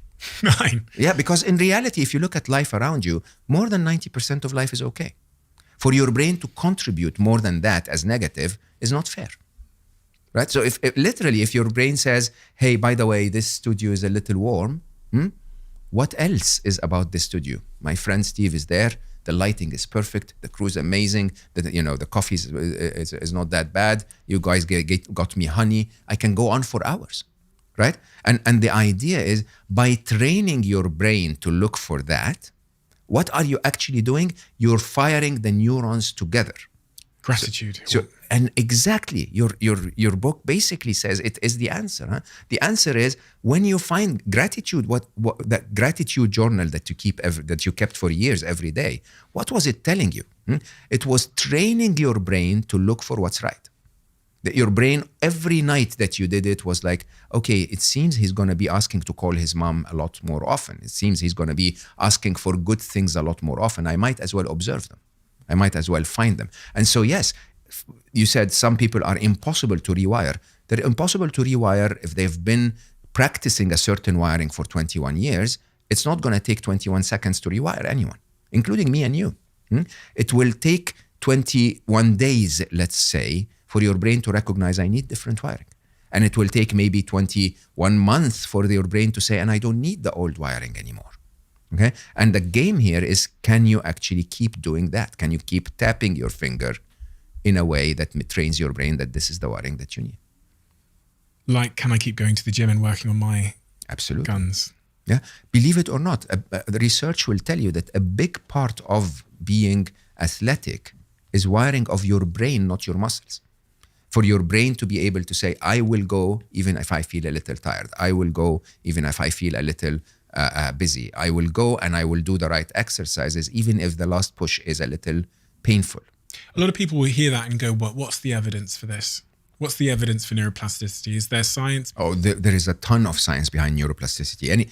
Anything from between neuroplasticity and neurogenesis is when, neuroplasticity is to rewire the connections between the neurons, and neurogenesis is to actually create new neurons when, if you're hit with a ball, for example, and part of your brain is damaged, how we can recreate that, right? If you have a stroke, and how you recreate that. And ample evidence. One of the very famous stories is Matthew Ricard, when we spoke about him in the beginning.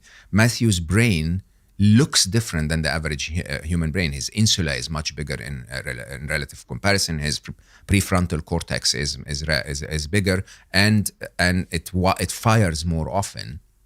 It's simply because of the constant neuroplasticity of, I need you to meditate, I need you to stay quiet, I need you. I mean, some of Matthew's journeys would last 4 years in isolation. He would meditate for 4 years. Be in isolation in a hermitage for 4 years, right? And so at that level, your brain starts to do very different things. And by the way, that's not unusual. Huh? Many farmers around the world live in isolation for a very long time. Believe it or not, you and I, when we spend a long time on aeroplanes, I chose a long time ago to not watch a lot of stuff on I maybe watch one movie, but not the entire trip. The other bits of silence, that's actually a form of meditation. My absolute wonderful friend, Jamie Nelson, the photographer, if you know him, he photographs indigenous tribes, and the way he does it is he would go and spend a few months outside their premises, their village, if you want, in silence, camping out there. He doesn't speak their language. He's just sitting there waiting for them to accept him. And then he would start to, communicate to them in sign language because he doesn't speak their language. And he's one of the wisest people I know. And I said, how did you become this wise? He never studied any of those things. And the reality is because he's in constant reflection and meditation. He's sitting out there and he's spending hours and days in reflection and meditation, right? Because you're sitting alone. All of those things are our habits. And all of us have the chance to do it. Right? So you could be on the tube for a commute of 40 minutes a day, and you could be in that commute cursing life. And that's a very good 40-minute exercise to work and another 40-minute going back. Or you could be spending the 40 minutes in gratitude. You could be spending the 40 minutes listening to music. You could be doing whatever. What you will do for 40 minutes a day will rewire your brain. It really is like a paradigm shifting thought that our brains are in this constant growth and evolution. But when we look at, as you said, my muscles are changing state, size, growing more fibers to achieve their objective in a different way. And of course, my brain is as well. And when you think about that, it's really liberating because you realize that you're not stuck with who you are. Absolutely not. It's my friend Ro, she's got a podcast as well. She, one of the smartest people I've ever met. And she worked in my company for many years, and she got a brain tumor. Mm-hmm. And she showed me the scan of her brain. They found this golf ball in the middle of her brain and they removed it. And she showed me those brain scans. And then just months later, the hole is gone. Yeah. And her brain has regrown that part.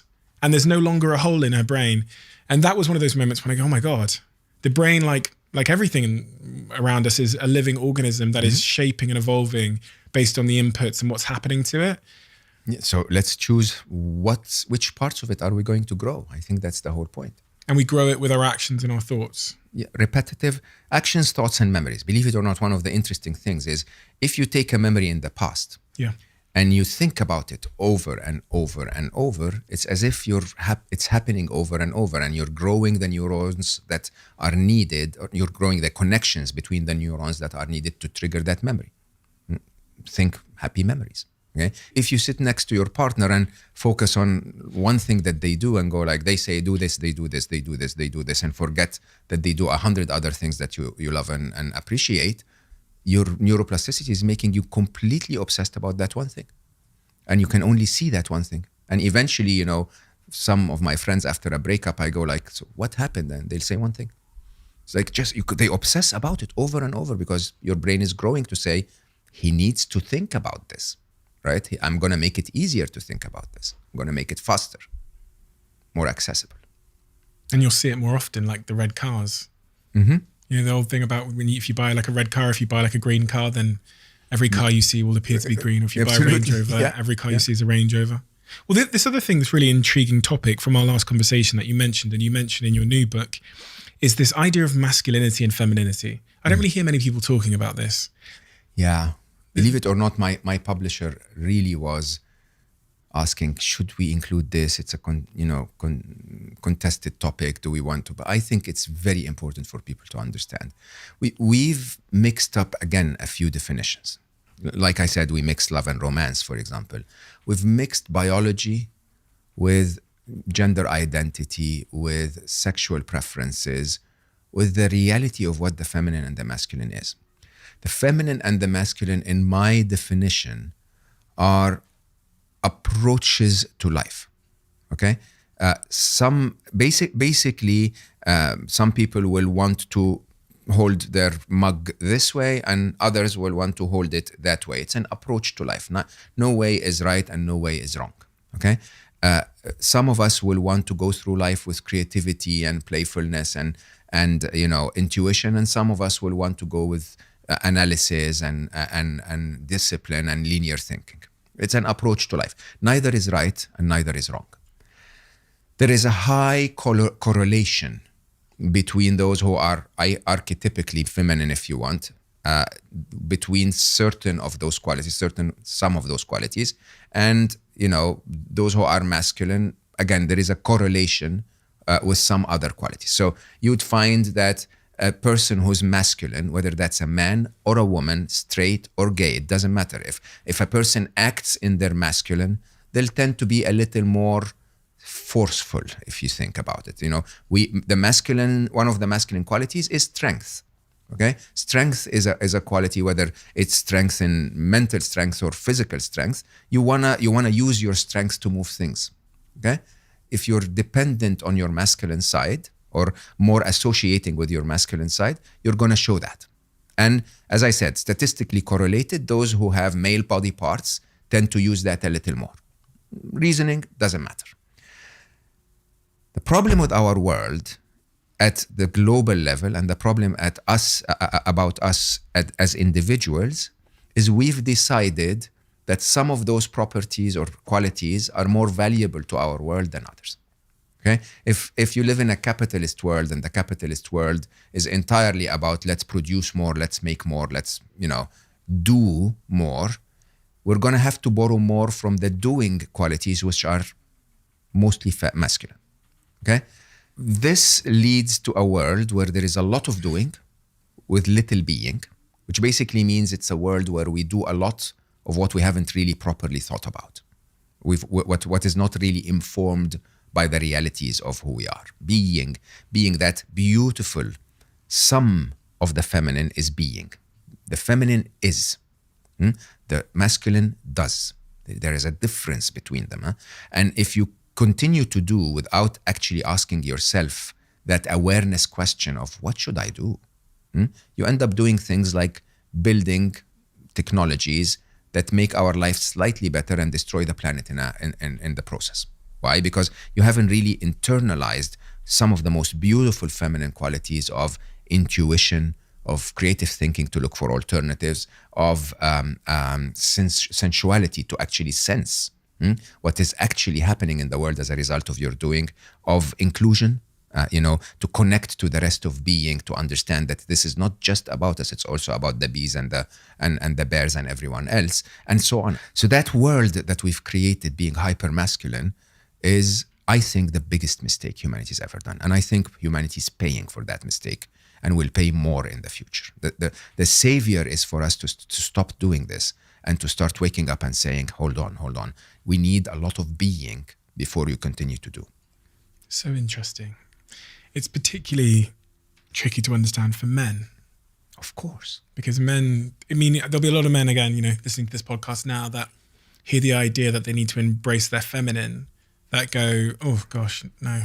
Yeah. It will scare them. It will appear to hurt their identity, their sense of self. It'll make them feel weaker. Maybe it'll make them feel like they lack purpose if they're not that masculine. Because a lot of us as men, a lot of our sense of purpose comes from being competitive, from winning, from being strong. Apparently, that's how it feels anyway. But what is masculine? I mean, if masculine is to protect, for example, because we have the strength, or the masculine has the strength, can that protection happen without empathy? How can you protect if you don't have empathy? You need the feminine empathy to be able to protect. If the masculine is to solve a problem, can you solve the problem without actually identifying the problem? You need intuition and sensuality, and right?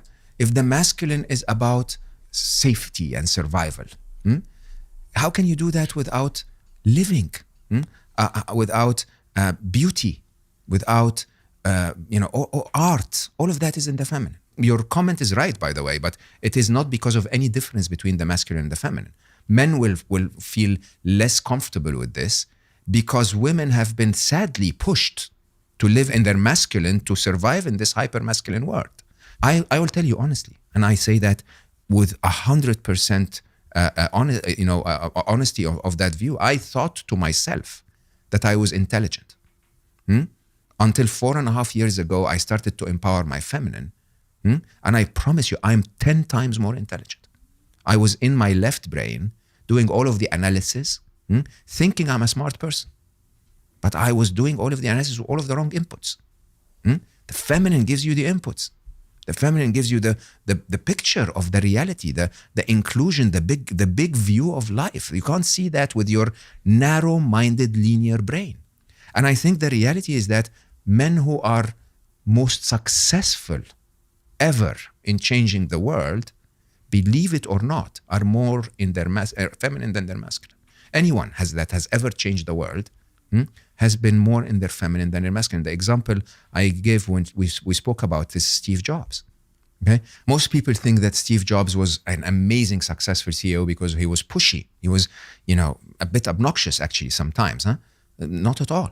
The reason Steve Jobs was Steve Jobs is because of his feminine qualities, his appreciation of beauty, his appreciation of his creativity, his art, his appreciation of color and shape, his empathy to his users' needs. All of these are what made Steve Jobs that amazing visionary that he was. Obnoxious, by the way, pulled it back a little bit. Gandhi, even though sometimes Gandhi is contested, but Gandhi's success is not in saving his nation through the masculine qualities. If it was the masculine qualities, he would have rallied 1 billion people to kill the Brits. No, he went into a peaceful, non-violent, an empathy, an attempt to make things work through communication. All of these are feminine qualities. And somehow we forget in our narrow-minded, hyper-masculine world because we've narrowed everything to dollar signs. So productivity and profit and all of that is dollar signs. And so if that's the target, yes, doing more, producing more, selling more is a good way to go. But the reality is anyone who's ever made the world better, not richer, did it by living in their feminine first. How does one tap into their feminine side? Because I think it's important to also say, because these words have been associated with genders for so long, but a woman or someone that's trans can also be too much in their masculine side. Absolutely. And vice versa. A man or someone that's trans or identifies as whatever gender can also be too much in their feminine side. But so how does someone tap in more to their feminine self? Is there an activity? Is it just a choice we make? So I think it first requires an exercise of awareness. So, and actually, in that little voice in your head, in that chapter specifically, I have quite a few awareness exercises. Okay, those awareness exercises start by recognizing what's the feminine, okay? And that's a beautiful exercise that you can actually experience if you invited a couple of friends over that are, feminine in their actions most of the time, and a couple of friends that are masculine in their actions all of the time, and allocated proper time for each of them to solve a problem. Okay? And observe the behavior. You will find incredible differences between the masculine side, man or woman, it doesn't matter, which will jump in and say, okay, we're going to carry this and then take it 10 steps away from here, and then we're going to do this and lift it on the shelf right away. Okay? When the feminine will say things like, I feel that this might be a little heavier for John than it is for Jack, and I sense that if we can collaborate around it as one being, we can do this slightly differently. Okay? So sometimes they'll say things like, why do we have to do this at all? Isn't there a bigger world where maybe we could just keep it here? Okay? And by that observation, you'll start to identify the qualities. That's number one. Number two is what I call the appreciation exercise. The appreciation exercise is to flip roles. Okay? Is to sit in front of you and say, Steve, how would you solve that problem? And then wait and then tell you, how would you solve it if you were Jackie? Okay? And that appreciation exercise basically starts to get you to say, oh my God, there is another way. And that other way is not really me. It's Jackie's way, but it's interesting. Okay? And then the third is practice. I tell you openly, I've been empowering my feminine for the last 4.5 years. Okay? Now probably 5 years. And my biggest exercise for the last 2 years has been an exercise of flow. We spoke about that at the beginning. The idea of flow is the truth of the feminine. The feminine is life itself. It's flowing, it's gushing across life, across the world, across territories, across times and stories. And we, if we live in our masculine, we go like, nope, not going there. This is not my place. This is my place. I'm going there. And I liken it always with a river, a raging white water river. If you put the masculine in the boat, the masculine will take the water, they'll push it because they want to go there. They want to be right there. The feminine will just hold the oars and basically say, okay, the river is going. I just need to balance it every now and then with one strike just to stay in on track. But it's okay to take a little longer with the river to get to where I want to be. Okay? And that massive difference, I'm sorry to say, and I'm someone who associated with the masculine for a very long time, is stupid. Honestly stupid, because suddenly somehow you realize that life itself is talking to you through your feminine. Life itself is saying, let go. I'll do things. Okay? I'm much more powerful, mighty wheels. I can do stuff. Just let go a little. Just flow with me a little. And if you manage to do that, I chose flow. I think there are, several other major pillars of the feminine. One of them is inclusion, as I say. So relating to others, choose that if you want to. One of them is temporal. Okay, the masculine is very linear. We associate with the arrow of time, while the feminine is very rhythmic. We associate with cycles. Okay, and so if you can actually see the difference between them, that's a very interesting exercise. I think creativity and playfulness and breaking the rules, sort of. I think paradoxical thinking. To me, these are the big 5 pillars. Paradoxical thinking is to be able to be humble enough to embrace that 2 opposing stories are true. 2 opposing facts can actually exist together. Interesting. And the role of the masculine. Amazing. The role of the masculine energy.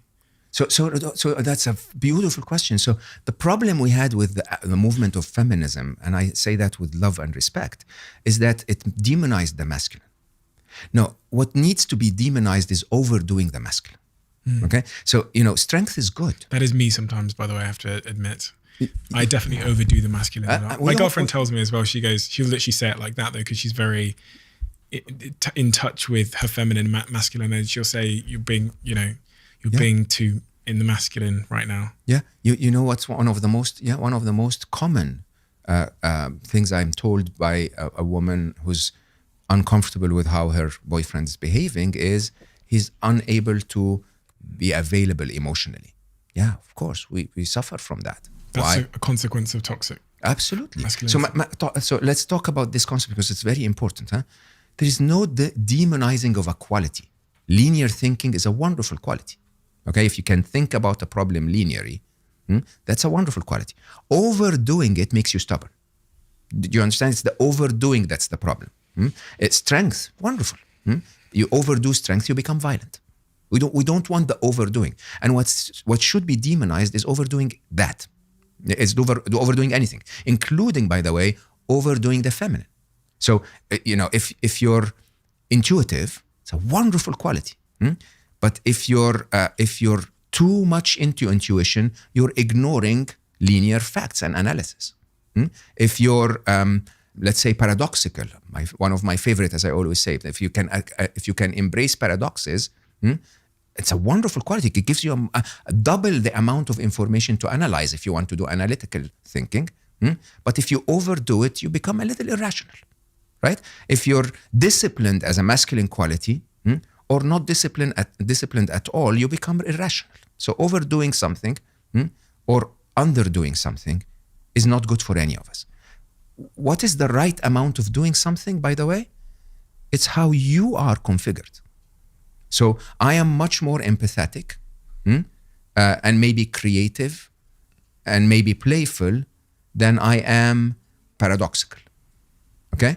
I am much more in linear thinking and control than I am in flow. This is why I work on my flow, believe it or not, through neuroplasticity. So what I'm doing with my life now for the last 2 years is I'm living a life of flow. I'm allowing life to tell me what to do. And instead of my hyper-engineered mathematical brain saying, nope, that's not the way it should be done. I've done my analysis. It's 37%. I'm going to do this. Okay. I start to listen and say, hey, I'm going to make the decision of it's 37 or not in a couple of weeks' time. No harm done if I was wrong, but intuition is beautiful. It's hard to uncondition oneself, but it goes back to this point about rewiring our brains by repetition. And, when I think about being more in my feminine energy and my feminine qualities and characteristics, it is achieved by repetition, by opening up to that side of me and spending more time wiring myself in that way, which I think is so important. It's funny because I know there'll be a lot of people listening to this that either don't understand or have kind of misunderstood because we're using terms that come with like stigma. When we think of femininity or when we think of masculinity, there's connotations with that, but it's so unbelievably true. And if people have listened to this podcast, they'll know it's true. From we had Terry Crews on here who talked about his masculinity and how that became incredibly harmful to him and destructive and risked his relationships and everything that mattered to him. We had Patrice Evra talk about how early experiences that made him lean towards masculinity to help him survive being abused by his head teacher and watching his brothers and sisters die because of drug addiction on the streets of France made him turn more to that masculinity as a tool for survival. But then that cost him so dearly, because he lived out of balance, to one day sat with his partner. She said, there's something not right with you. There's something not right with you. He resisted. Then boom, burst into tears. Mm-hmm. And that's the moment where he opened up. Yeah. And allowed you see it. You see it and you know it. And by the way, I think in reality, what I'm asking for is now that the world has finally accepted gender diversity and fluidity and so on, I'm asking us not to be more categorized. Okay? I'm asking us to stop saying, so I'm category A, category B, category C, category D, because we've just moved from man, woman to more categories now. I'm asking us to say that Mo is unlike anyone else in his mix of masculinity and femininity. I'm 58%, okay? In certain qualities of the feminine, I'm more than others. And you could be 42% and in other qualities of the feminine and not more than others. And I think the idea is to say each and every one of us is an individual. Each and every one of us is a category of their own, okay? Everyone, the only category I fit in is I'm a Mo. That's it. That's my category. And that category includes a beautiful blend of qualities that I can use that are not any better or any worse than anyone else. Okay, those qualities that I blend together might be amazing for this podcast conversation, but horrible at making pizza. I don't know, right? And I think the reality is if you can become true to that reality of who you are, you'll become the best at that you're supposed to do in life. And without that balance, you will always feel incomplete. Mo, you've written what is another legendary book on a very related but incredibly foundational topic, which is our thoughts and that little voice in our heads.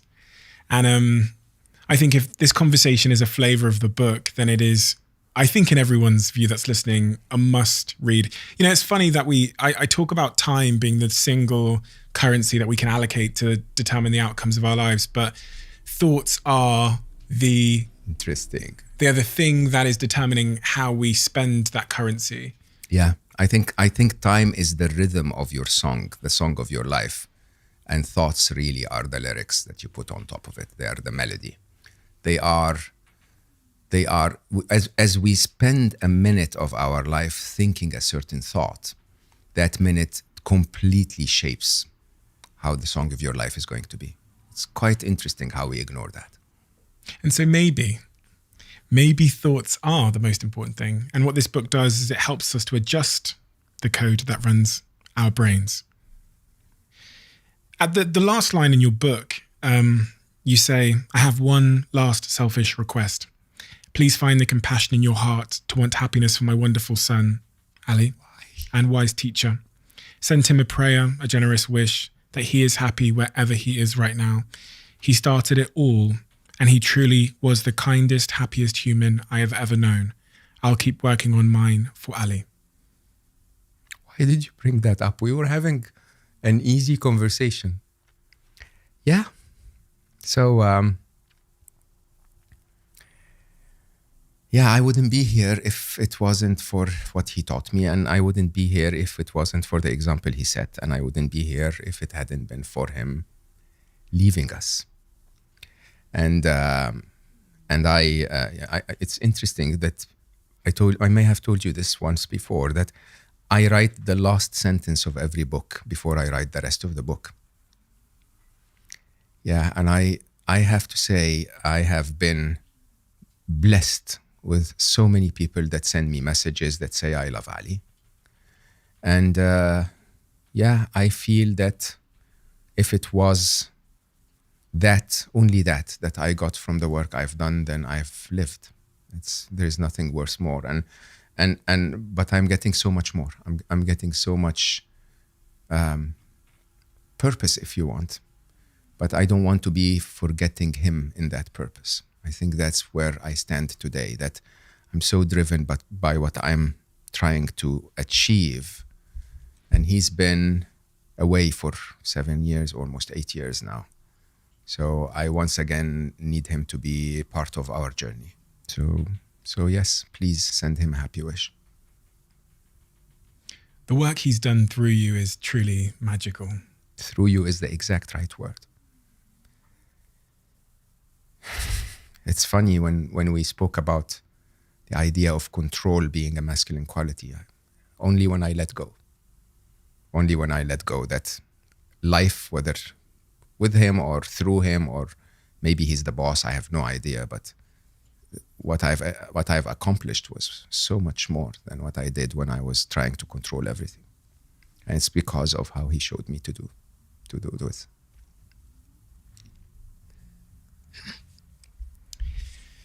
As you know, we have a closing tradition on this podcast. Oh, I should have prepared for that. Oh my God, I didn't think about this. It doesn't matter. It doesn't matter. Sometimes, a lack of preparation leads to the best outcomes. Okay.